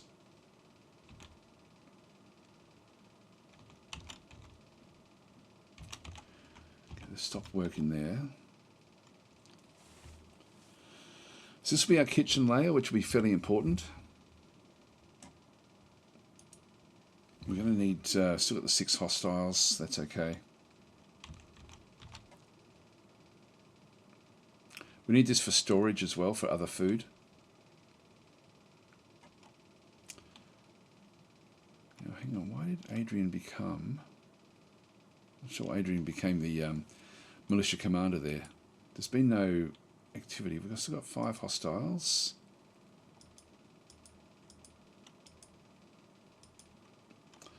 I'm going to start to set things up. Let's have a look at what our dwarves are doing. No job. Okay, we need to get them working. So we'll just go down to F2. I think it's time for the manager to get involved. So we've got Tiny Mutant Squid needs to get involved here and start to get the dwarves cracking on different things. I'm going to set up, now this is the jeweler, I'll just leave that one where that is. But we need to get them working on stuff. So we're going to go to work orders, and we've got milk animal, which is essentially there by default. But we can go and import all sorts of different other ones. So I'm just going to import the basic ones. So we've got library basic, and we do have all sorts of stuff like smelting and things like this as well. But if we just go into basic, and then we'll just strip out the stuff we don't really need. So this then adds in all sorts of stuff. The lavish meal, I'm going to change that. Prepare lavish meal. So can I change the... because I don't want lavish meal anyway. Yeah, so I think I'm going to make that just one, or maybe just a couple of them. Maybe sort of. In fact, we don't need lavish. I'm going to. I don't think I can pause it. I can pause it by making sure that it's massive. Oh, here we go. Unrotten prepared meals 2000.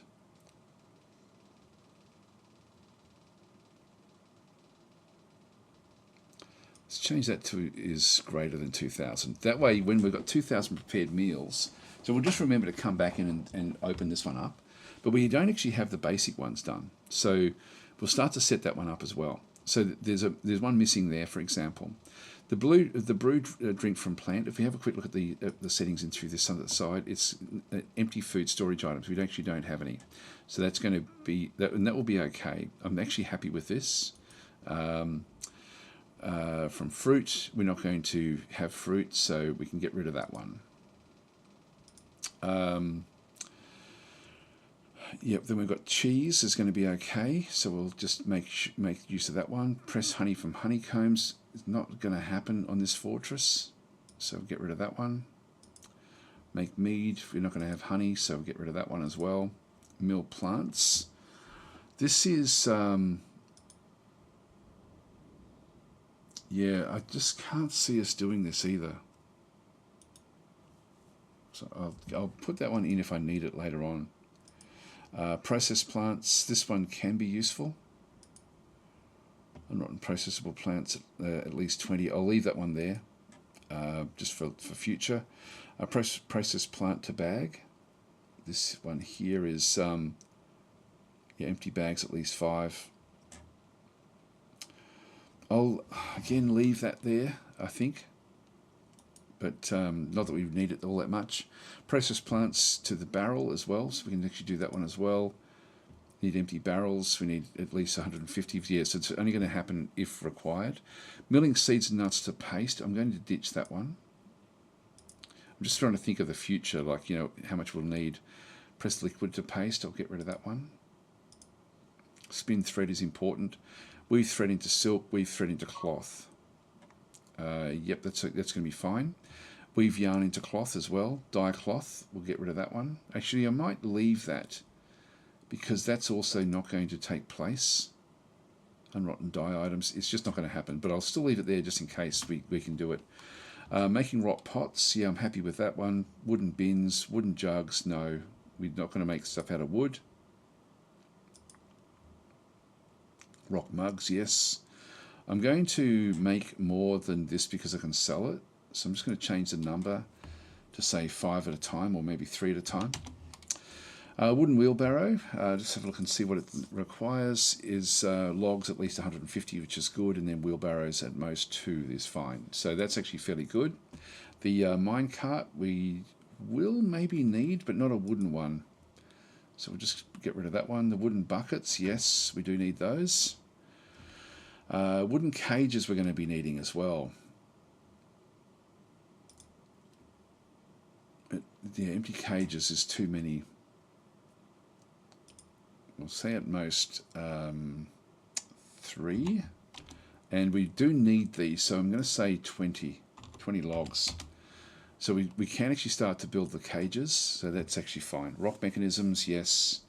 Just make one at a time. Just see what they've actually got. Mechanisms at most 20. Yep, I'm happy with that.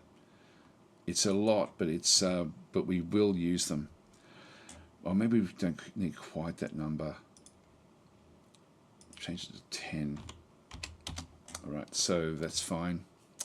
Leather bag, no, we don't want that because leather is going to be extremely rare for us. Make a silk bag. Yes. Cloth bag, yes. Yarn bag. I'll leave it there. Actually, we don't need that. Just get rid of that one. Wax crafts, we don't have bees, so we don't have that one. Shell leggings, we're not going to have that one. Totem, no, let's not worry about that one either. The wooden splint and crutches, yeah, we do need those. What sort of numbers are they looking at? 1, that's fine. That is fine, that's good. Beds, at most 2, I'm happy with that. Beds, we're going to need to reduce this number a little bit. Down to say 50 logs, which we still don't actually have. Lye, we're going to need for soap. Soap from tallow, soap from oil, no. We don't need, we'll definitely be making it out of tallow. Ash we'll need for the soap as well. Potash from ash, no, we won't worry about that one. Mash plant slurry, no. So there's a lot here we just don't need. This is for making paper, which we're not going to be needing at all, I don't think, in this fortress. Scrollers, yes. Make a scroll, no. Now we're missing a lot of stuff here. So you can see there we don't have tables or chairs. So it's not just the basics. What's the other imports? Furnace, glass stock, military, rock stock. Let's bring in the rock stock ones and see what that brings in. So that then brings in the rock armor stands, yes. The blocks, yes. Now blocks I really need to be focused on here. And I think I'm going to make everything out of limestone, where we use the blocks.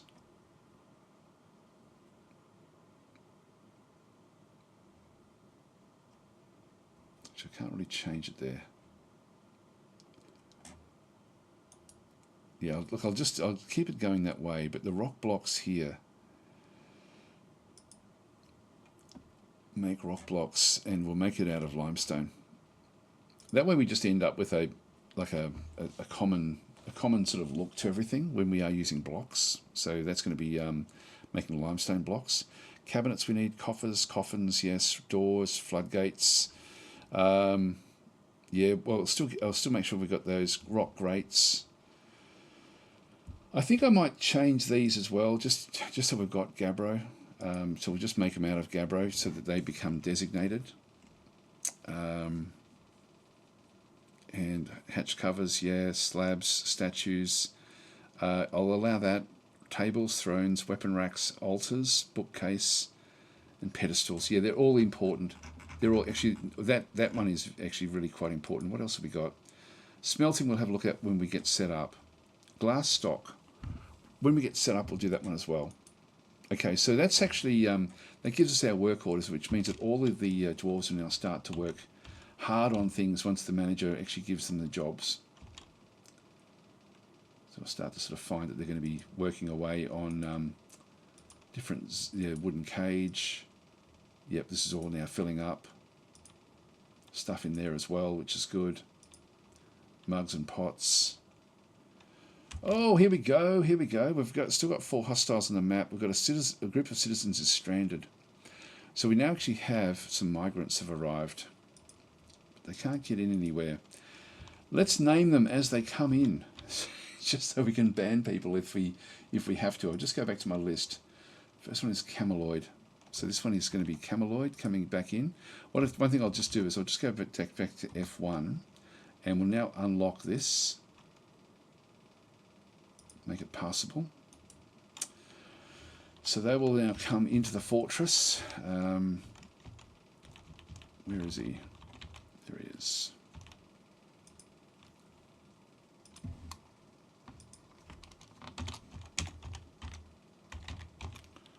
Cameloid is the first one from last time. A carpenter and a shearer. Good stuff. Okay, we've got ourselves a stray blue pea chick. Okay, that's okay. And a stray yak calf. Okay. Male or female? Male. Useless. Oh, well, not useless. That's leather for us. Yep, we're going to get a lot of these. Here we go. This next one is another woodcutter. Brewer, tanner. Okay, that's not bad. This one here is Voodoo Dog.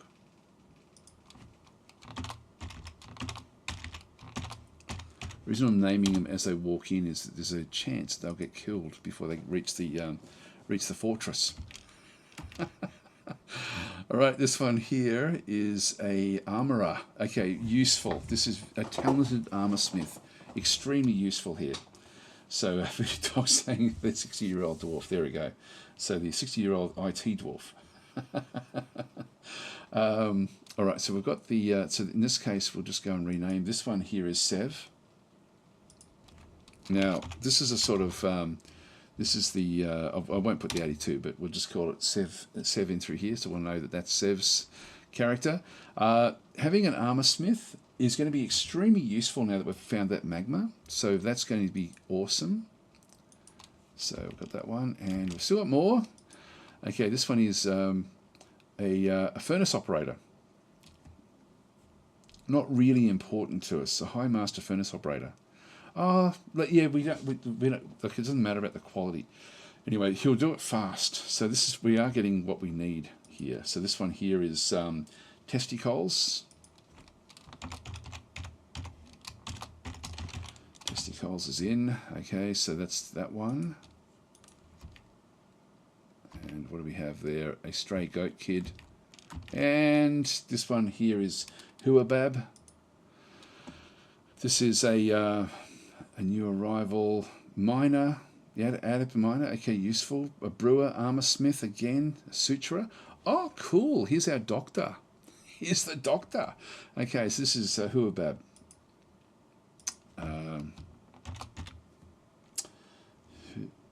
Just get the spelling correctly. There we go. So that one's done. And next one is Munkerstrap. This is Munkerstrap the Engraver. A talented engraver. Okay, we can start to specialize here.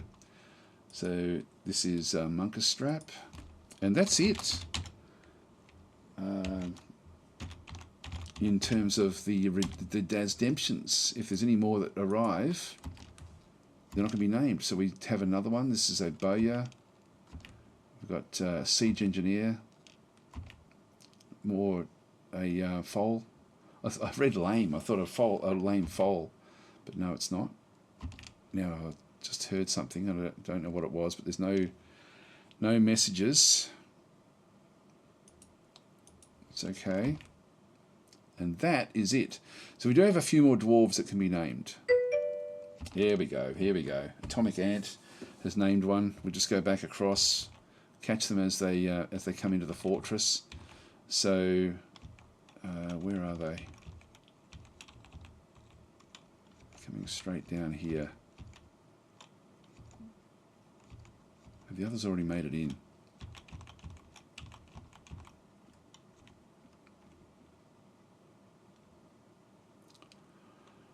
It's a siege engineer. So I'll make this one. Actually, who else have we got there? That's Cameloid. They should all be coming into here. So as we start to see them, we've got another one. That's the bowyer. Was the bowyer the first one? We've got Sev, Voodoo Dog, Munkerstrap, Huabab, Testicles. So they're all in here. So this bowyer will be the next one. So the next one in this is Atomic Ant.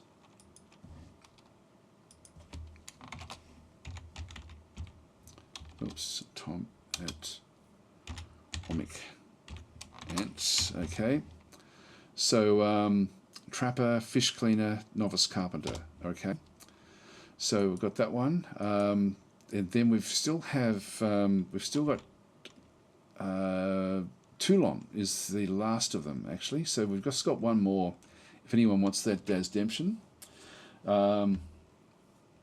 Incognito, so naming them is like marking them for harm. Yes, it is. There we go. So we've got Serion TX is the last of them. So that's everyone for this particular migration wave. This is going to allow us to really accelerate what we do. So we've got Serion. So if anyone else after this one names it and we finish up, I'm just going to put them into my little list, which I've got on the side there. So that's now done.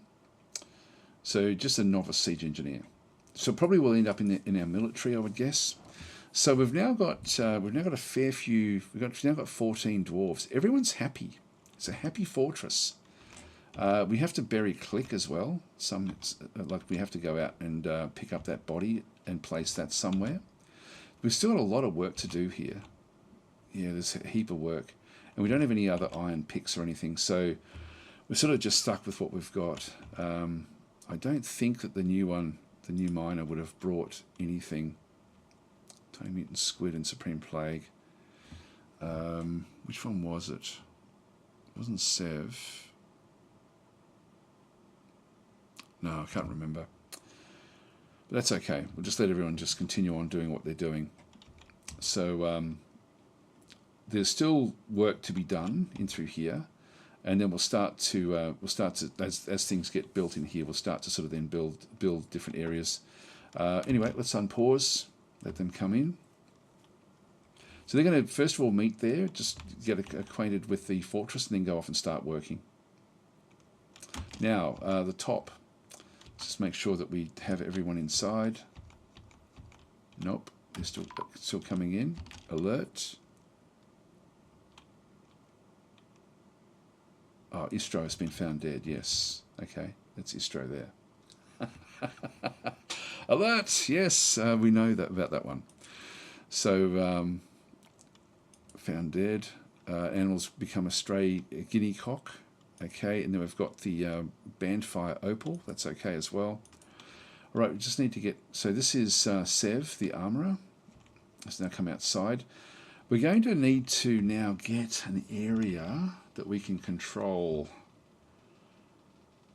We have another operation that we need to do, and that's to get rid of bones and stuff. Where do we do that?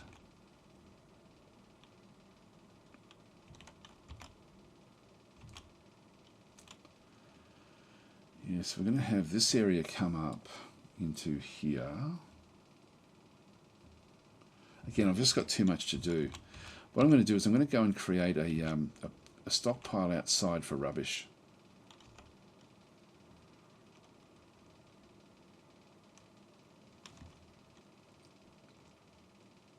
No, I don't know if I want to do that yet. Hi, orangutans. Has also got that one. So yeah, you're outside. You are indeed. Probably doing stuff. Store an item in the stockpile. So you're actually just going off to pick up the loot that was from in around here. So this will be perfectly safe. There's only 3 hostiles. They're only... How far away are they? Not that far, actually. So you're there, and they're over here. There they are. Let's have a look and see if any of them are closer. No, that's the closest one. They're running away. They're moving away. They haven't sensed you yet. It's a frog. That doesn't count. So this yak and stuff still has to get inside. We've now found... Click has been found dead. This is Voodoo Dog out through here. Ah, now while we're here, guys, where's it? Is there any trees? Oh, there's now 5 hostiles. Oops, hang on. 2, 3. Okay, 2 more have now wandered in. Okay, so we've got the... what we actually have through here. There was some trees out here. Have we got all of them? Some over there near where the camels are. We want to sort of make sure that we're on the other side.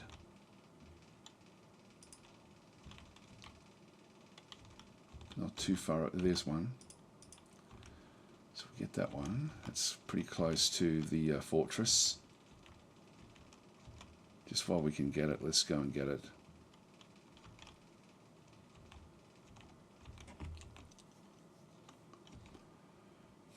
Yeah, these have to all get inside. There is honey out there, actually. I could set up a bee colony. There's another one there. Well, I'm not finding... that's the only tree that's actually left that's close by. Okay, so... yeah, so Click has been found dead.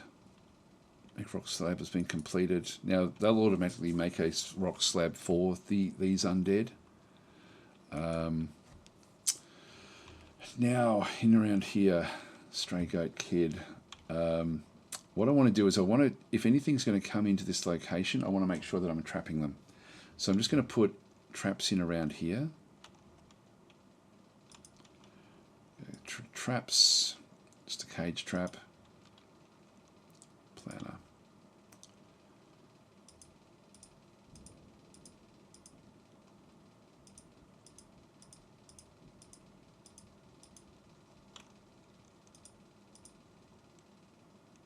That'll do us.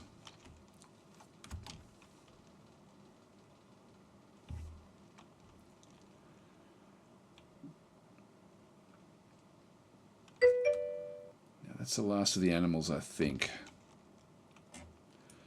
So, if we have a bit of a look outside, let's just go now to the various locations. Just go down to this location where we've got the this area for the horses.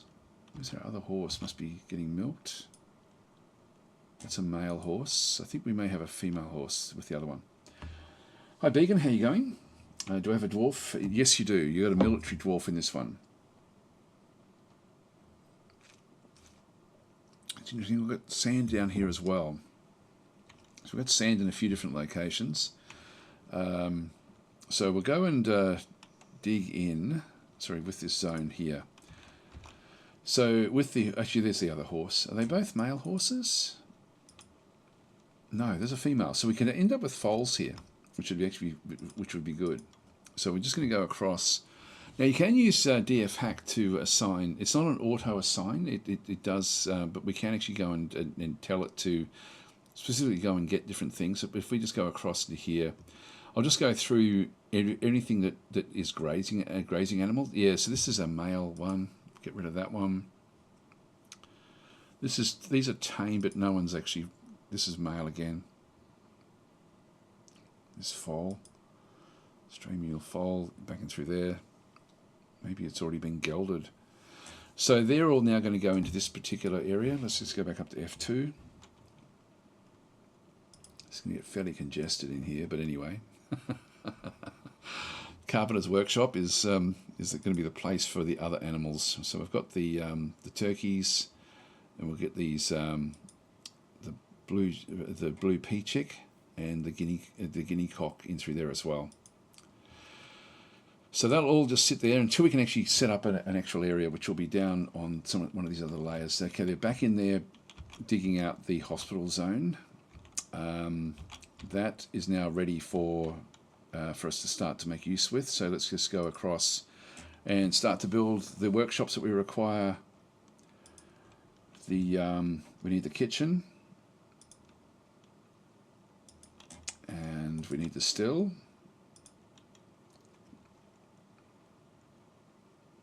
Where is it? Farming. Still through there, and I'll just turn off the planner just so I can designate. So I'm just going to put a little bit of a gap between them. Let's make it out of chalk, will be fine. And we need the farmer's workshop as well. Oops, wrong area. Workshops, farming, farmer's workshop. Oh, sorry, yeah, so the farmer down through this area. Now we're not going to be doing much else, so let's just leave that one there. Leave that one out of chalk. I'll just go and dig out this extra little area there. So that will be fine for at least getting those established initially. Now, one thing we didn't do with our work orders is we had lavish meal, but we need to just have basic meals. So I'm just going to go and add another one, which will be meal. So an easy meal and a fine meal, but we just do easy meals for starters. Just go to the bottom. So we'll prepare 5 of these at a time. So just do the number. So 5, enter. And then for the preparation, we'll do if unrotten prepared meals is less than 10, I'll throw that one in there. And the unrotten cookable items, I'll just put that as 10 as well. But I'll change it to is at most. That's at least 10. Yeah, that's okay. And it will make this is at most 10. Probably want more than that actually. I'll make it say 50 or say 30. So once we've got 30 meals, we'll stop making these simple meals. But that's important that we end up with that one there. Okay, so that's going to be the work orders. So I'll get established there. Wood cage is now complete. So really it is the, let's have a look down at the bottom of the fortress. So we've got that one still, they're still now bringing all these animals back in. I've still got, there's so much mining now that we have to get done. Now, as far as actually butchering animals is concerned, I will actually have them off the side here. So I want to have a butcher's shop there, a tanning shop there.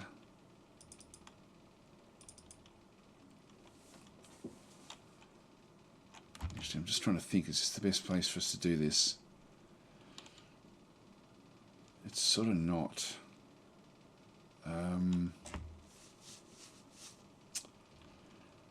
Might be better to have another corridor, actually. I'll do that. I'll do a corridor.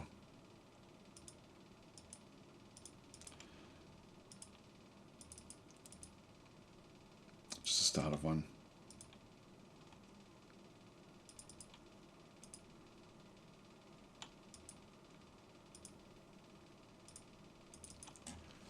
That'll do us. So that'll be for the butchers. Here we go. Supreme Plague at it. He's sort of doing everything here. So we've got all this stuff. I'm going to have to clean up the fortress at some point as well. And Supreme Plague is couldn't find a path somewhere.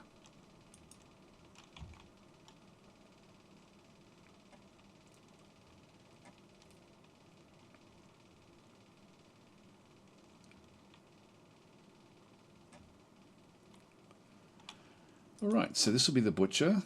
Workshops, farming, butcher.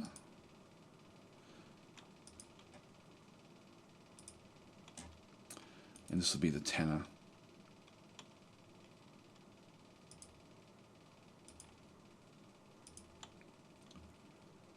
To tan the hides. Now with this area, this is potentially dangerous, so we'll just go across into furniture. We'll put the, sorry, not doors and hatches, doors, a door there, and another door there. I'll just keep on building after placement. Got that one through there. The next thing we want to be building is traps across here, and not so much here, but definitely in the butcher's shop. So we need to go back into traps, cage traps, and just go to the planner. They need to be built there. All right, so that's for when things come back to life. We can then sort of, oh, hang on, we've got a group of citizens are stranded. Who is that? Oh, down there. This is Tiny Mutant Squid. It's actually done all of this. Now we've got the area there has not been dug properly yet. Okay. So I didn't prepare this all that well.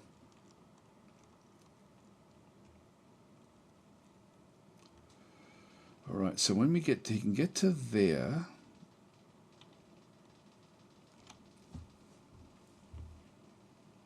But can't get up.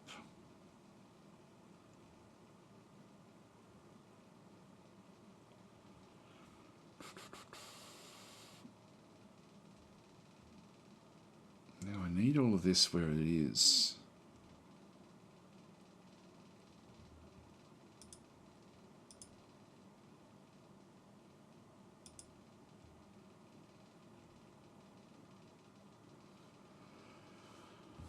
That's not going to help me, is it?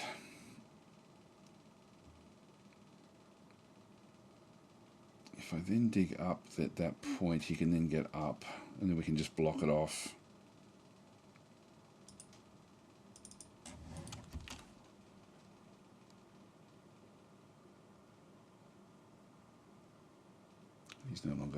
He's no longer trapped. All right, that's his access. Okay, so he's now got his access through. All right, that's fine. We'll just get rid of that. So we've got 5 hostiles. Let's just check where they are. Very close. Oh, we've got a ghost. Ghostly human spearman. So we've got a few different things. Actually, we've got fighting as well. Uh-oh. Oh my God, where's this? I didn't even see this. Didn't even see it. Sorry, guys. I think we've actually lost another couple of characters here. I don't know if I'll be able to survive this. So we have a few things we now need to go into. I was just running away without actually watching what was happening here. So this is this one is a named camel, and when they're named, it means they've killed something. Yellow Bucket is fighting. Let's have a look and see where this one actually is. Engraver. Uh-oh. Yeah, this is... Okay, this is all with the engraver. Who's the engraver? Let's go to each of the actual dwarves and see what happens. Monkerstrap the engraver. Monkerstrap is gone. Monkerstrap is dead, I think. Let's have a quick look and see. So, just to see where this took place. There we go. It's Monkerstraps. But let's have a look at the final areas in through here. Now, that was way down over there before, and it's a mangled corpse. Yeah, that's okay. Well, okay, let's first of all just get everything secure. Where's the other battle that took place? Testicles. Let's have a look and see what happens with Testicles. Attacked by the dead. I think Testicles is okay. Where are you? You are still fighting this one here. Testicles is healthy. Healthy. Ah, this is the furnace operator. Okay, so we've got that's way in the north. What are you doing up there? What are they doing? They're grabbing stuff. Oh my god. Okay. All right. Let's. And who have we got out here? This is Cameloid, the carpenter. What are you up to doing? You're going off to get a drink. All right. We have to. Oh, got a camel right there as well. All right. Let's have a quick look at the hostiles. Where are they? There's one there fighting. That's fighting Testicles. There's one over there, not near anyone. That one's not near anyone. That one's not near anyone either. This one is really close to home. Okay, well, can you make it back inside? I think we're in trouble here, guys. I think we're going to have a mass problem. Anyway, Monkerstrap, what we'll do is we'll ban you now because we know your fate at least. The others are still alive. So farewell, Monkerstrap. You are out of here. I'm going to have to do it here. I think I'll just see if I can. No, that's not going to do it. Just trying to get the best way of doing this one. Is Monkerstrap in the chat? Monkerstrap may have gone. So Voodoo Dog saying it's a 2-month ban. I can't see Monkerstrap anywhere. I think Monkerstrap may be out of the chat here. So he's banned himself. Okay, so Monkerstrap is gone. That one is gone. Okay, okay, so you can you? I can't. I just go and yeah, no, it's not doing it for me.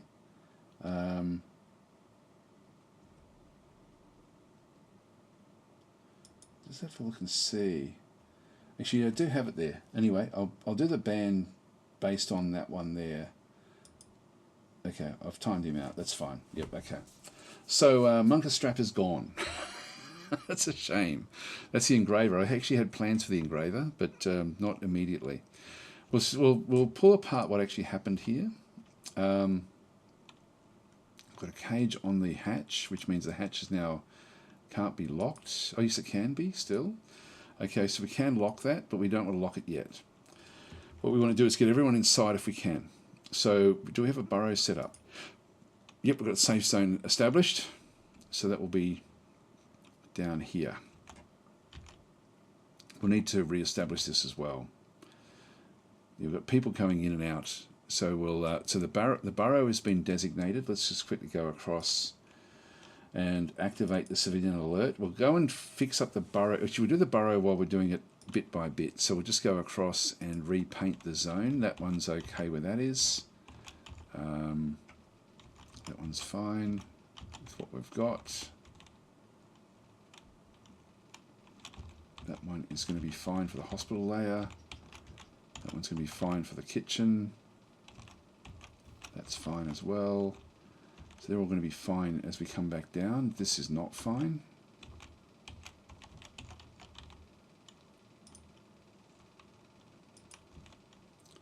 Now, ultimately, I'll be wanting to keep everyone away from here, but initially I'll just paint it in there. This is also needing to be filled in. That one's okay. That one's all okay. And that one's secure where we've got everything else happening in through there. I'll just do it so they can continue working in here.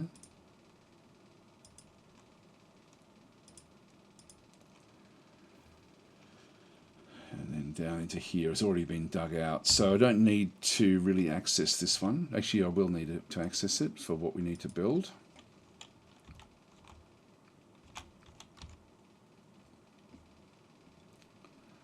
And that one, I will actually allow that as well at this stage. So we've got all of that. Then we've got these areas over here, which we need to open up now. And we'll go down to there. Establish that. And ultimately all of this will need to be designated. Layer above. Safe, just so we can access that as well. This area initially made safe, but again we'll come back and fix that up. And that's it. I think that's all we need to really worry about. We're not going to go any deeper than that in the fortress, so I think we're sort of done there. Actually, no, there is one other thing we have to do, is we do have to go back down to where we did our initial digging. Oh, it's already been done. Okay, we don't need to do that. Just want to make sure that that was secure. There's nothing else that's insecure there. Everything else is fine. So that all works. So the civilian alert is now on. Let's just go back up the top. So we now need to call everyone inside, which we have done there. Just accept that one. Just make sure that is set for the safe zone, which it is. So that will then call them all inside. I should just lock them in, you know. I shouldn't let them outside. So how do you see him when he's dead? This is Adrian. This is the they raise from the dead. They rise up as ghosts, and then they'll start to haunt the fortress. And click as well out through here. This is mangled skeleton. We have to do something, otherwise he'll come back as a ghost as well and haunt the fortress. Not that it matters that much. We've got some in here. This is potentially going to save us, but we got interrupted here. This is probably actually where things actually happened. So if we go and have a look, let's try to now pick our way through. We don't need that. We don't need that. Yeah, so Atomic Ant, the bowyer, cancels load cage trap, interrupted by a two-hump camel corpse. Cancels make wooden cage, interrupted by... So that one then trying to go back off. Cancels plant seeds. So so Atomic Ant was outside when a lot of this happened. That's not Atomic Ant, that's Cameloid. For all we know, Atomic Ant could be out here as well, but this is actually where they started to do different things. Monka Strap cancels load cage trap, interrupted by a two-humped camel corpse. That happened back here. That's the cage that was dropped there. So the other one, Atomic Ant, was also... Atomic Ant could be out here. Sev was also interrupted here, so drop that cage trap. Testicles cancels loading a trap there as well. Cameloid, interrupted by... cancels storing an item in bin back over here. And there's the camel... So that's the one that was over there. And actually, that one there is... Cameloid has gotten away from that one. Interesting. Then Sev cancels drink, interrupted by a camel corpse. So that was way at the top of the map. Okay, so that's all of the actual events. Then we've got Klingsor has become a planter. Right, so let's now just go and see. We've got a corpse there which is fighting with... so we'll go and now pick the actual... what actually happened. Let's just see where all the actual people are.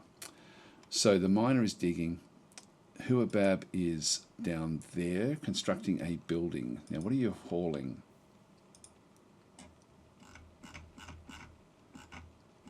It's covered in water. Not sure where from. It wasn't raining. That's weird. So going back inside is okay. So Vinyl Rabbit has redeemed a character as well. So okay, so we've got that one through there. So we'll just go through the ones we're a bit unsure about. Rogue is making a rock pot there, which is fine. Atomic Ant, this is the one that we're not sure about, is inside. Good. So Atomic Ant made it back in before anything really happened. So that's useful. Okay, so Atomic Ant is safe. That's good. There was no, and if there was any damage done, we would know. Cameloid is outside. We know that. Voodoo Dog, where are you? You're down in here. That's fine. So you're okay. So at the moment, we've only got, of the ones we're looking at, we've got Voodoo Dog. Testicoles we know is outside with no job. Adrian is in there doing stuff. That's fine. Klingzog. This is our military. They're just doing stuff inside, which is, again, fine. Syrian is got no clothing on. This is the siege engineer. Oh no, it does have clothing. Sorry, I thought it was in underwear, but it's just got different sort of clothes, and that's fine as well. Making things in the kitchen.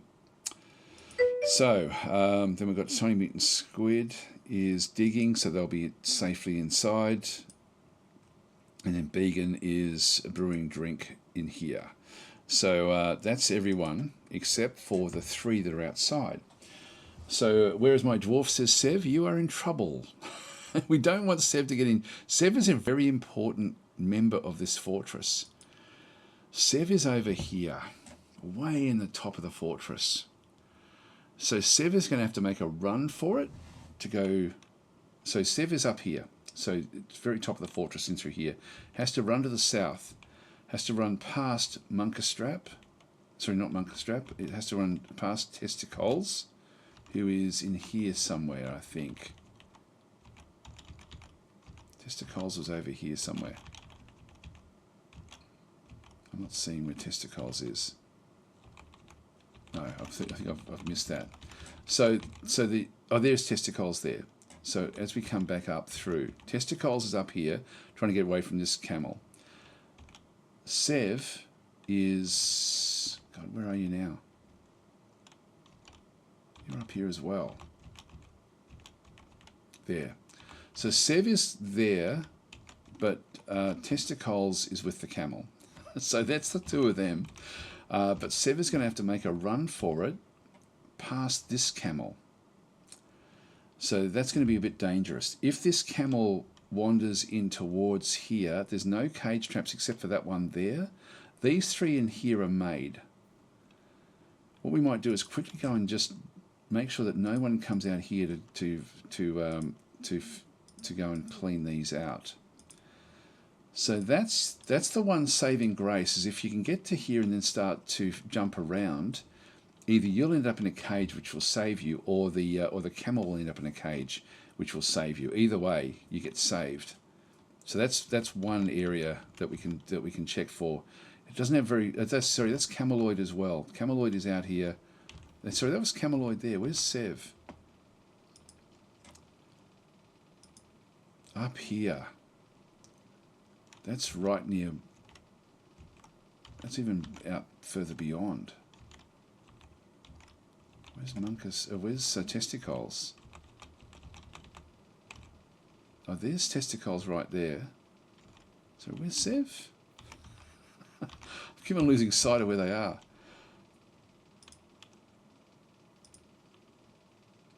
There.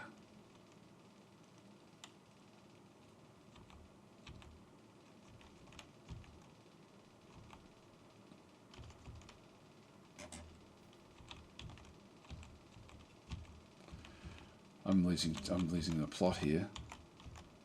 Oh, there it is. Okay, we've got Sev over here with no camels nearby. I don't think. Yeah, no, Sev is okay.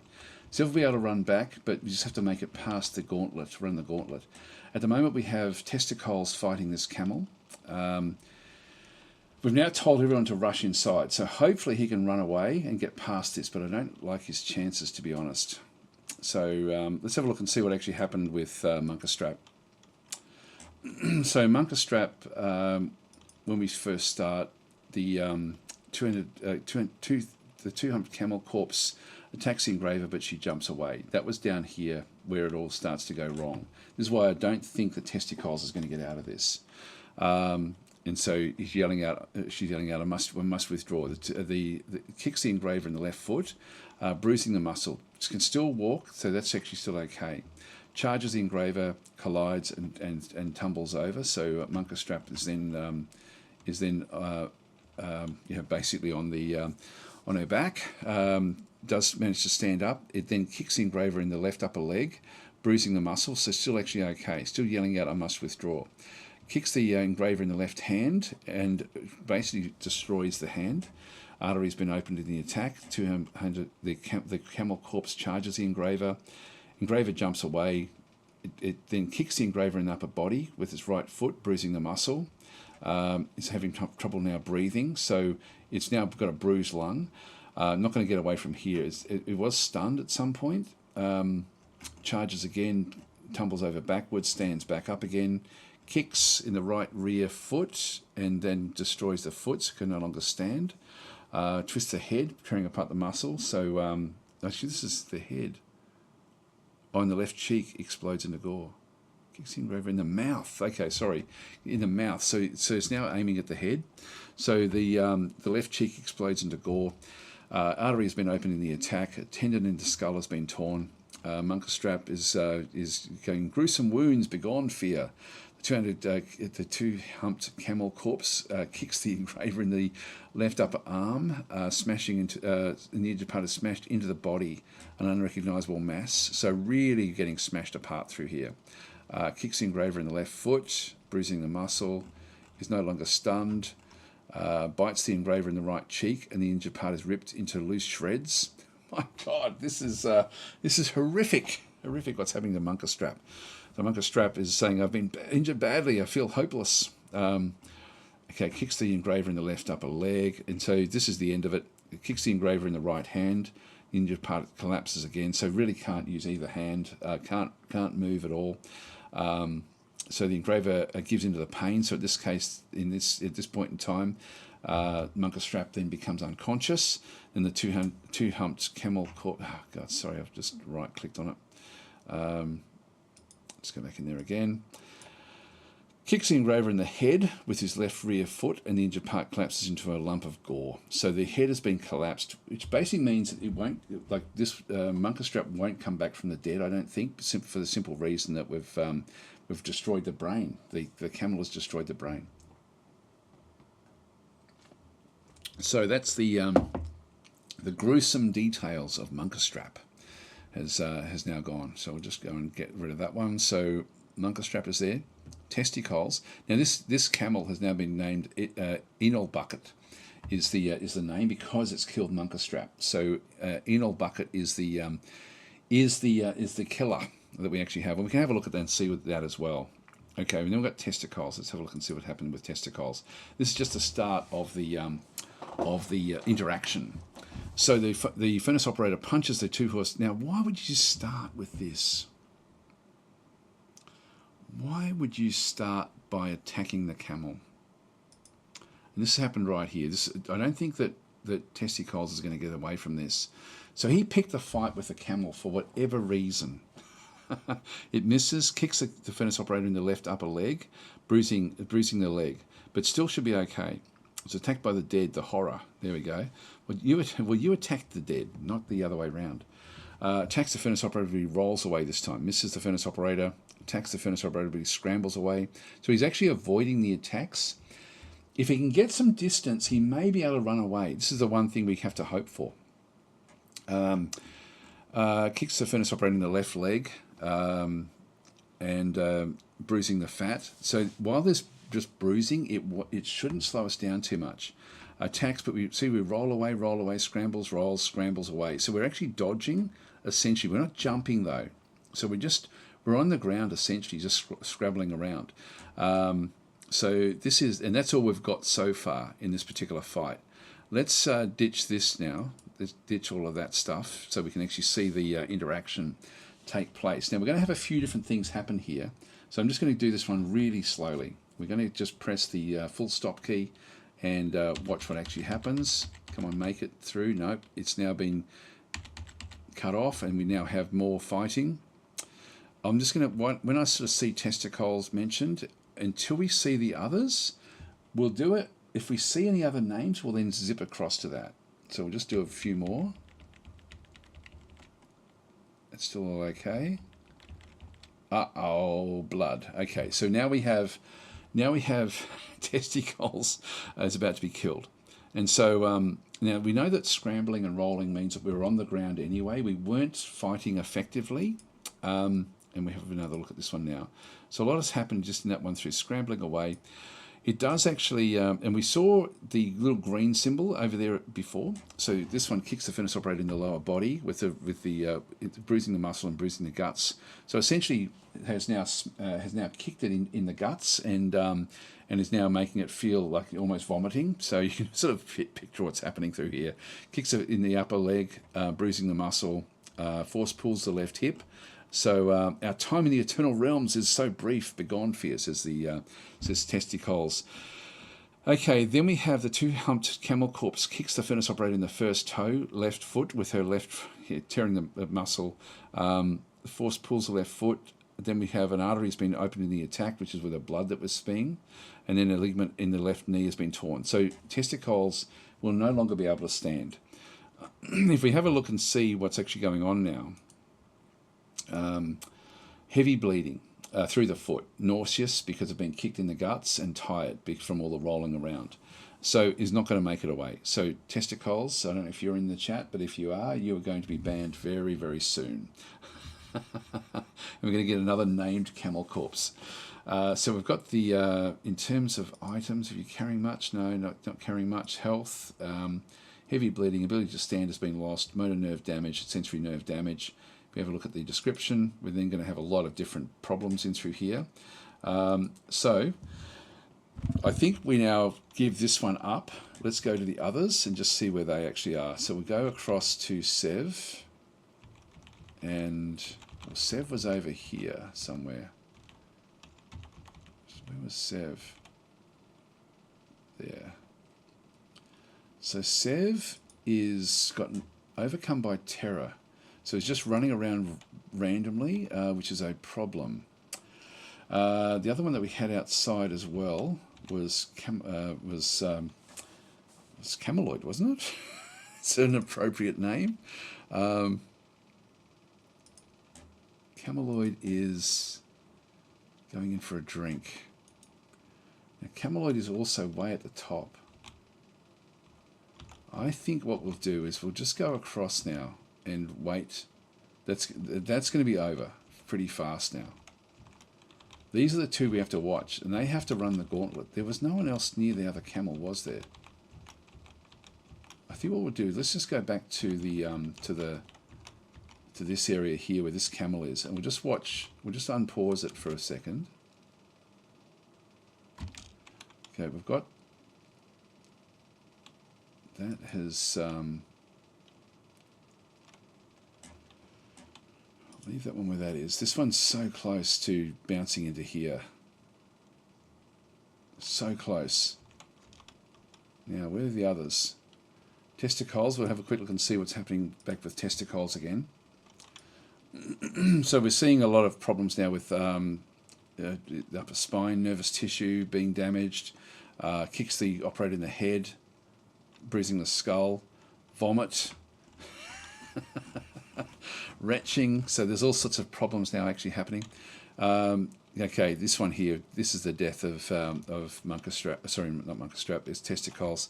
So two-humped camel corpse kicks the furnace operator in the head with her right rear foot, and the injured part collapses into a lump of gore. And so we'll find now that that now is over, and so we've now got testicles as mangled corpse, but at least they're destroying the brains as they go. So testicles, I don't think is in the chat, so we can't do the ban there. I don't think that's the case. The interesting take on the brains trope there. Yes, well, at least the camels are making it so that they won't be raised from the dead. Not easily, anyway.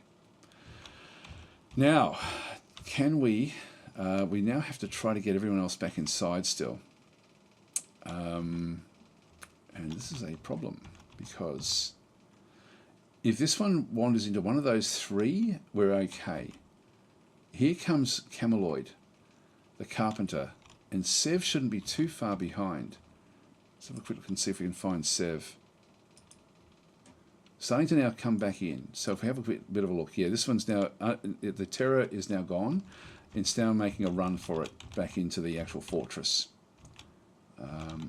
So now still a fair way off. Let's see what happens here. Hopefully the camel steps into one of these three areas, but Cameloid is coming in. Yes, it has. That has saved our bacon. All right, so we now actually have this one done.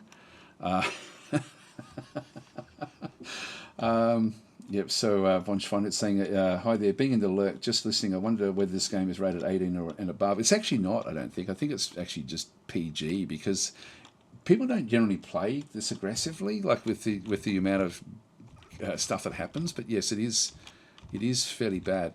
That has completely saved us by capturing that particular camel just before Cameloid. Where are we? Just press F1.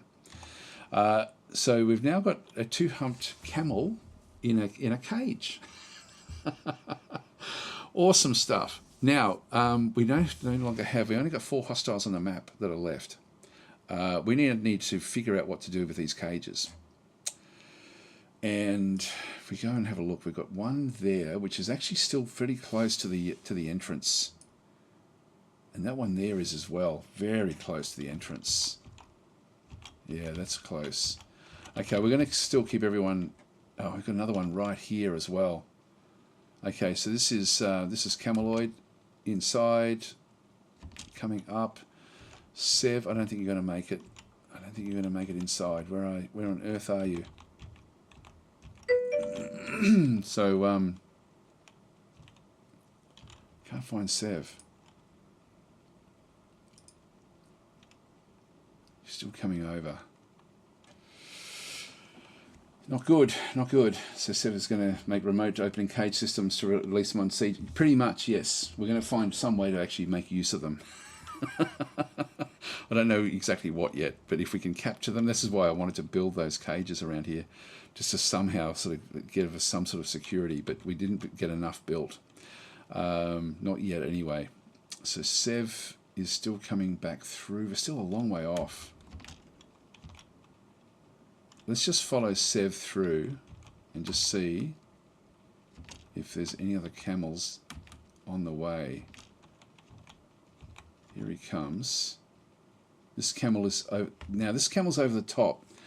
It may be that it's now, can Sev make it to this location here? I don't think so. I don't think Sev's going to make it. Camel right there. And this is Enel Bucket, the one that killed Munkerstrap. So this is Munkerstrap's killer. Oh, he made it! He made it. This one actually didn't see Sev, as Sev actually made it through. So we've only lost the two dwarves. It's not too bad. We're down to 12.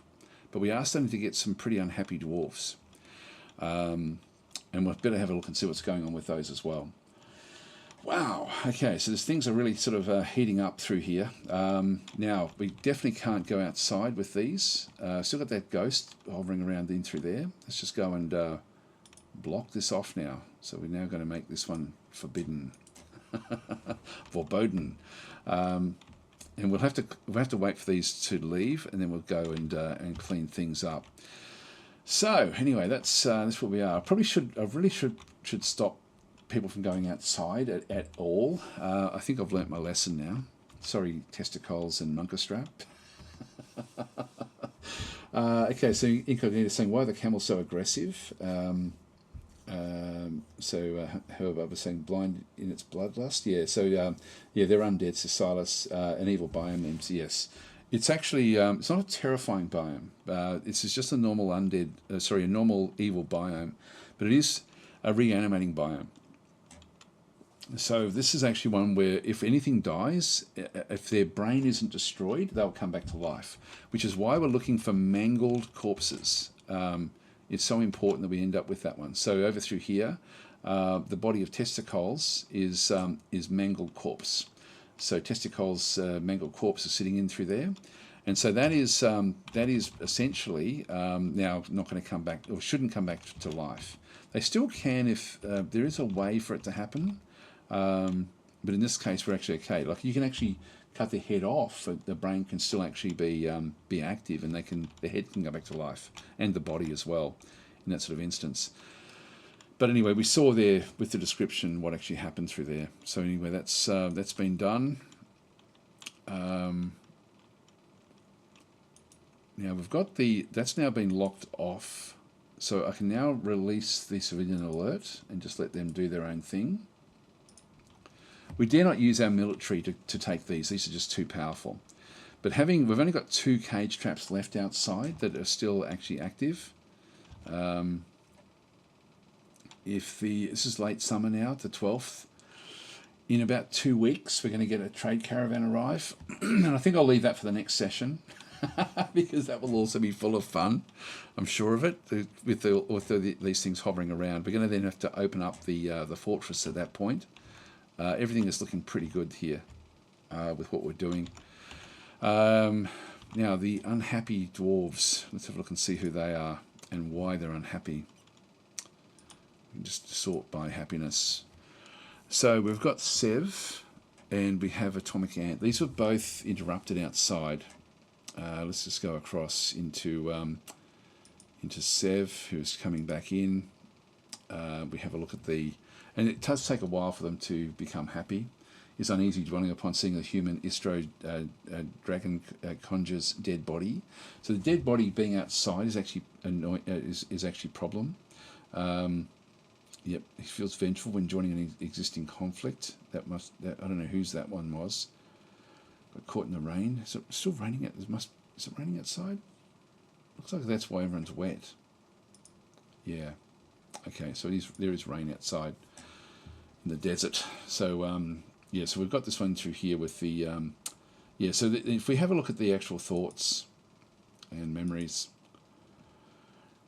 exasperated, being caught in the rain, uneasy. Yeah, this is sort of like long-term memories, which is not good. So and it's very important. Sev is actually really, really important for the fortress because we do need to sort of make use of things there. So we do actually have some slabs that have been made, and I'm guessing if we have a look at slabs, if we look at stocks, and actually Atomic Ant as well, I think will also be in the same boat, by the way. I'm guessing that we'll have the same issue. Annoyed being caught in the rain, uneasy dwelling upon seeing the human Istro. Yeah, so it's yeah, that's actually a problem. Now, are any of them married with the others? If we have a look at relations, okay, Sirion is the husband. We should have a look just to double check that none of them are friends with Munkastrap or others. Yep, that's all okay. That's okay. All right, that's fine. Because that can also be a problem. So we actually have now an issue with the, if we have a look at the slabs, and just do a search.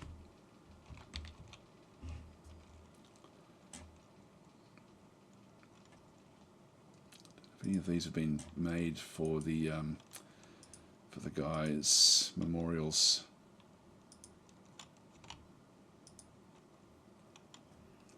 Yeah, I'm not sure if we've got any memorial slabs. We need to memorialize the undead, or the dead, essentially. And we don't have to place them anywhere specifically. What I'm thinking of doing is I don't really want to have them through here. I don't really have anywhere suitable in the fortress yet. So, yeah, we might have to dig another area as a memorial. We'll dig it off here. So we'll end up with a largish zone. We'll make it a bit neat. I can actually make shapes with the DF hack, but I won't bother doing that. I'll just create some interesting little shapes in through here.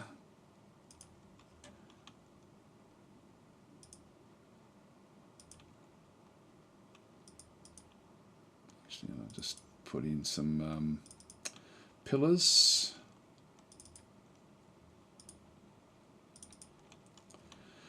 That'll do.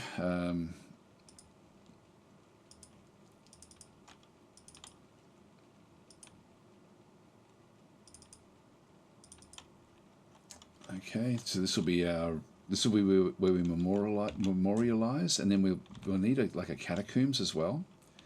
So we'll this will be for the slabs, and then we'll have the catacombs when we can rescue bodies. We'll actually bring them into this location in here. So we'll start to sort of build the catacombs through here with small burial chambers just coming off the side. So start to build them in here.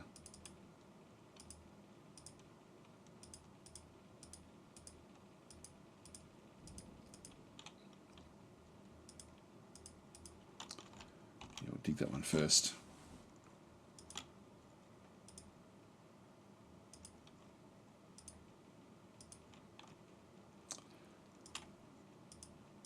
All right, that'll do. So we'll just get that established. Unpause. We're going to get a lot of things saying that things are inaccessible.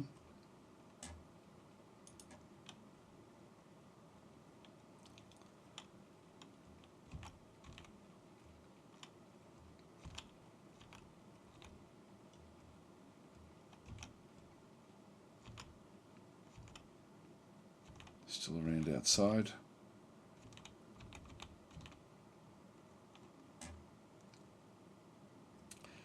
Now the other thing we need is that we have to have that location established for storing things like the undead. I think we will do it in here, so I think I'll actually just build a zone for storing anything we capture. Down in here. Oh, now we've got 9 hostiles. Munkerstrap has been missing for a week. I wonder where he is. 20 minutes squid. Cancels preparing meals. We don't have enough food. So we've only got 2 seeds left and 25 food. So that's also another potential problem. 9 hostiles. Okay, we've now got undead vultures coming in. Okay, so that's actually now one of the aspects that's now coming in. It's all on the top surface. Nothing down below yet that we can see. Let's go down to the bottom of the fortress and just see where we actually are. It should be the bottom. It's the deepest location. And if I just go back into here. There we go. So we'll just come back up. I should actually put in another shortcut in the zones. Yep, they still haven't done this one yet. They've done this and gotten this one ready.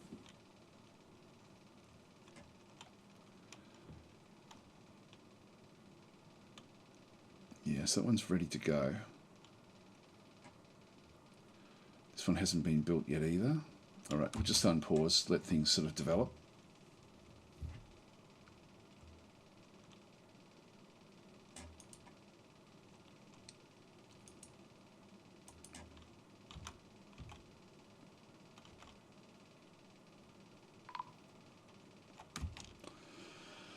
Now what? Testicles been missing for a week as well. Okay.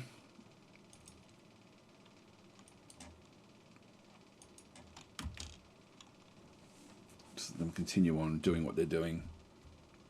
Someone who's really happy in the fortress. Who's that? Began is ecstatic in this instance. Here he is. Euphoric due to inebriation. There we are. So are we going to starve to death? No, we're going to be okay. We're going to be fine. We'll get through this. Okay, so we're back in here now, just getting everything ready. We will want to smooth this all out. Now we've got only 8 hostiles left. Now that's sometimes that means that we may have caught another one. No, we haven't yet. Through here.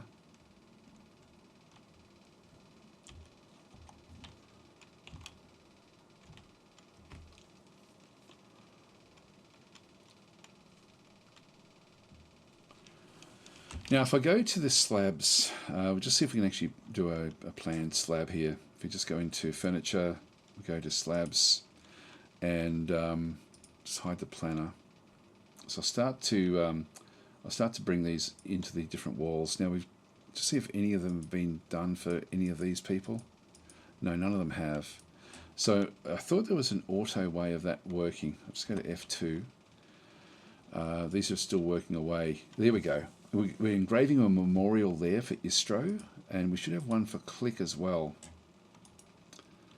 Click hasn't come back as a ghost. That's why we're not doing Click. But I probably really should do this for everyone.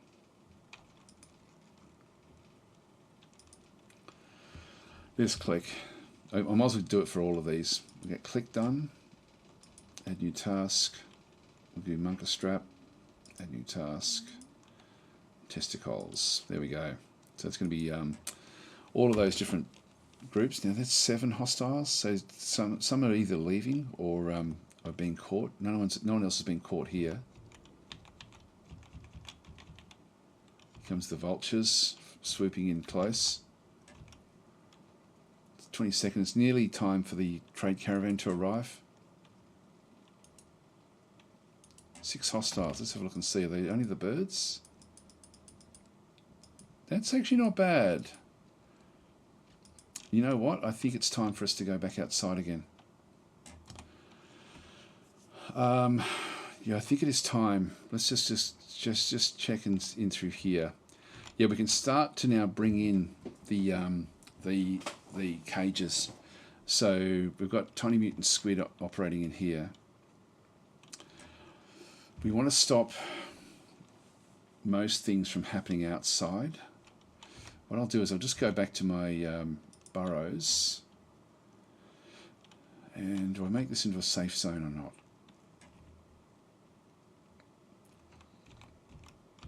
I think I will. I think I'll make all of this safe. So we'll we'll just go and paint this a safe zone.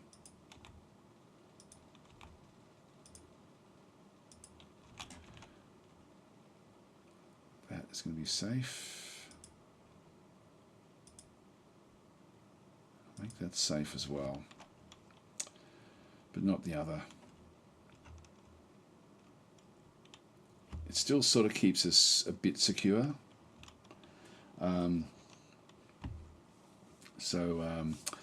Yeah, back out through here. Now, the trouble we have is that we kept on running off to do things. Now, I don't know, we're going to have to, yeah, if we go off again, I'm going to have to stop them from collecting things from outside until I tell them that they can do it. And it's not time yet. The other thing we want is that when we are... we've got no really easy way of doing this, but we do need to get like a block stockpile out here so we can... So actually, no, we're going to make this out of glass, weren't we? Yeah, that was going to eventually be out of glass. I need to get this stuff built. You saw how valuable that was. That was incredibly valuable. So let's go and resume construction there. And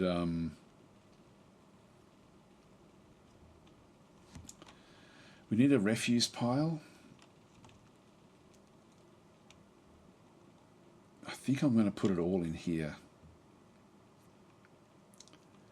The trouble is going to be these vultures. They're a big bird, and our military could deal with them, but the others can't. So we'll go through into here and create a dumping stockpile for things.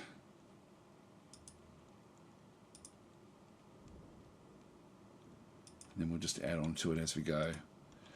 So this will be refuse, and I might as well make it for corpses as well. I'll just go to refuse initially, then custom. I'll leave it with everything in there for now, and then we'll just go to corpses. Just go all, just for now, just so we end up with an area where we can start to bring things in.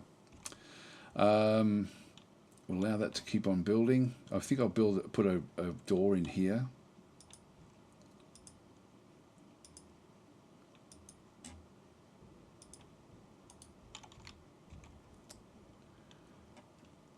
And I'm inclined to put a door in here as well.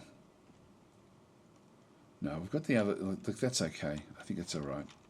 Actually, maybe another door here. Let's just go and go to doors. We'll just go to the planning mode.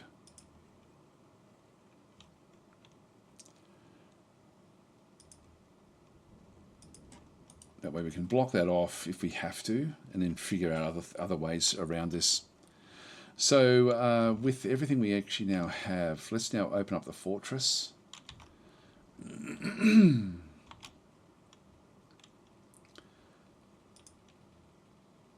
Okay, more fun to be had. And let's now put our military outside. So we'll go and get our squad, which has got Adrian, Klingzog and Began. You are going to go and station outside. So we'll see if we can wipe the smile off Began's face. And we're going to sit up right here.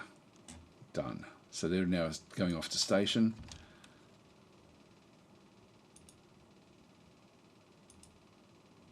Now we're already fighting.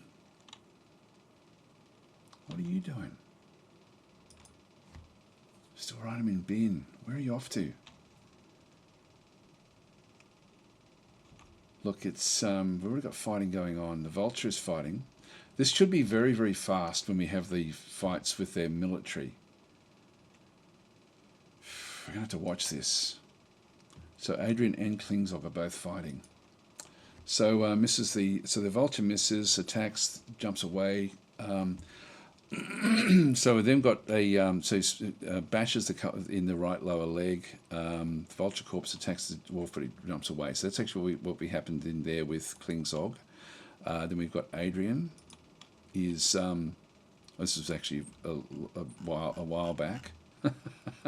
That's right. He was unconscious. I think that was in the last one. So vulture corpse attacks the militia commander, but he jumps away.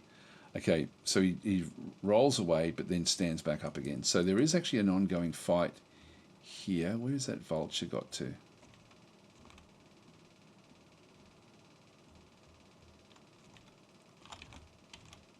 hasn't been captured.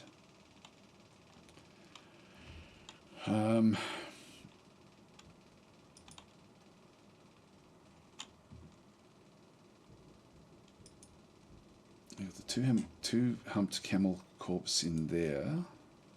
Actually, one thing we do need to do, sorry, is just go back into this area and build another stockpile for the cages. It's be an animal stockpile. Then go to custom. We'll leave empty cages and empty animal traps into here as well, but then we'll bring any cages into this particular location. So this will be for everything at this point in time. And really we're going to be needing the cages more at the top. This is now full. So we'll just go into the custom area through here and just stop it from bringing in cages. Where's the cages? Animals. None. So we'll just get rid of that one. All right, so we'll allow them to just keep on doing what they're doing, but we're going to have to monitor the damage, and we may have to rush out. Like there's only 5 now. Where's the others? Where are they? It's like we killed that one somehow. They definitely fought with it. Oh, vulture. Maybe that was okay. It looks like we've caught a vulture in here. Yeah, we've got a vulture. And that's now in the that's been caught inside. That cage trap was active as well. I didn't realise that. All right, so let's now follow out Rogue and just see where Rogue ends up.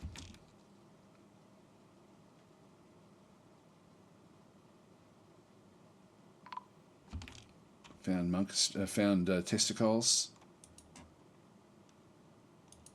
There's only 4 hostiles on the map now.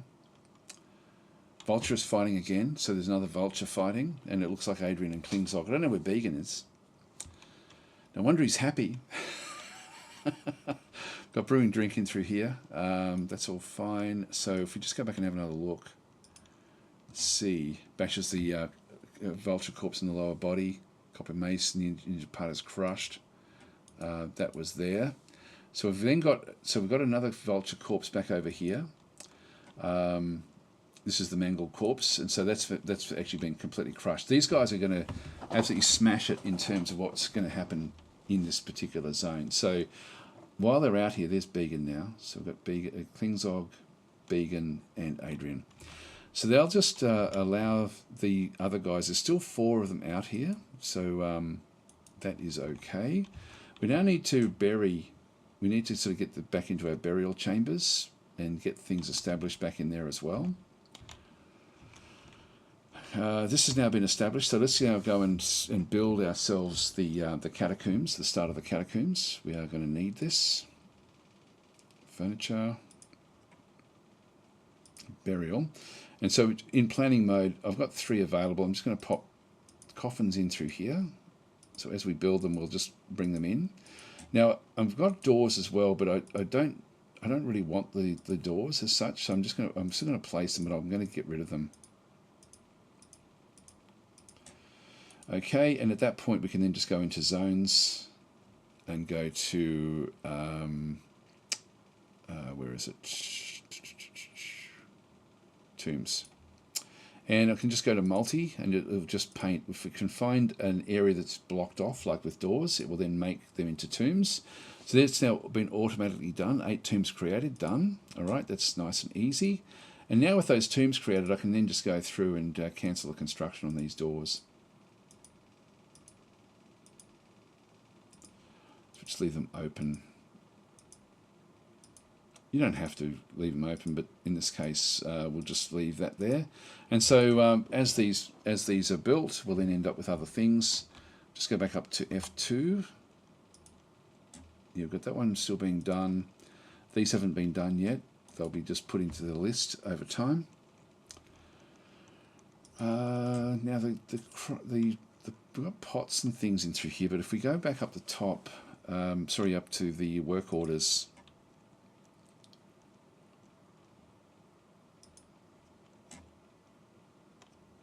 Goblets.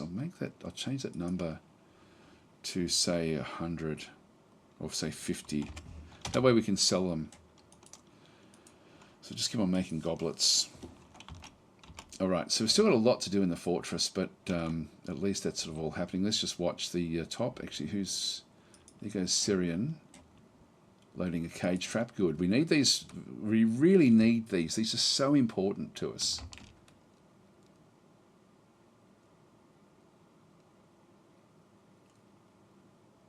Oh, there we go. We've got a bit of fighting, a bit of running, a bit of freaked out. But who's running off?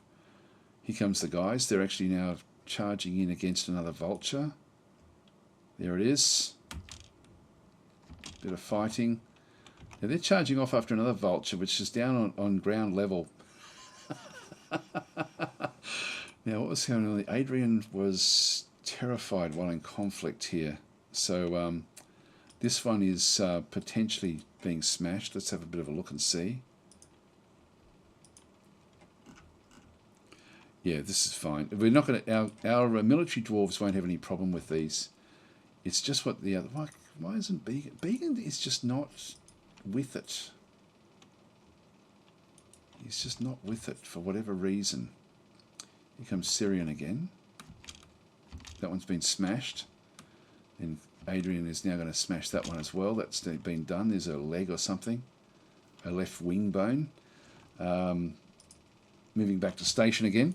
We only got 2 hostiles left. That one and that one there. So this one's close. There we go. Began got involved in that one. 1 hostile left, which is way up in the top. Okay, this is good stuff. So the guys are sort of now smashing their way through the through these, which is awesome. We just need to keep on building these cage traps. Now these have, yeah, they haven't got cages for them yet. 6 hostiles on the map now. Ah, camels. Camels are in. Okay, we have to get away. Too many. And then just that one up the top there. Now, did anyone else go outside? If we lock it off, if we actually end up bringing these guys back inside again.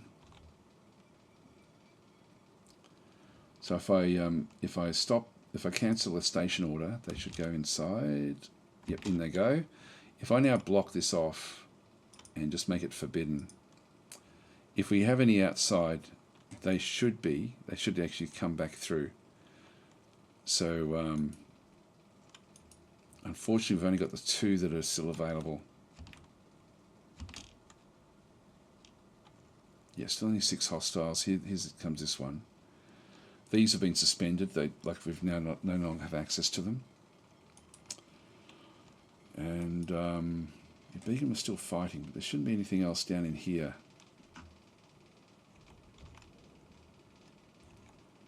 Yep, no, that's all good.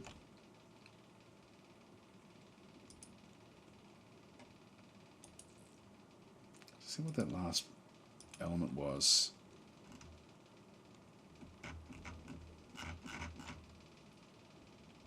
Yeah, I'm not sure. Not sure what that last little message was there. Okay, so we'll just keep on things moving this way, and then we'll again, when the camels then leave, we'll then go back outside again. I've learnt my lesson not to tempt fate there. So we'll keep that one locked off. And looking at the time, guys, I'm going to have to leave it here, I think. So we've got a few more days. Actually, let's wait for next turn before we then open the fortress back up again for the trade caravan, which will be good fun. All right, I'll catch you guys then. Thanks for watching.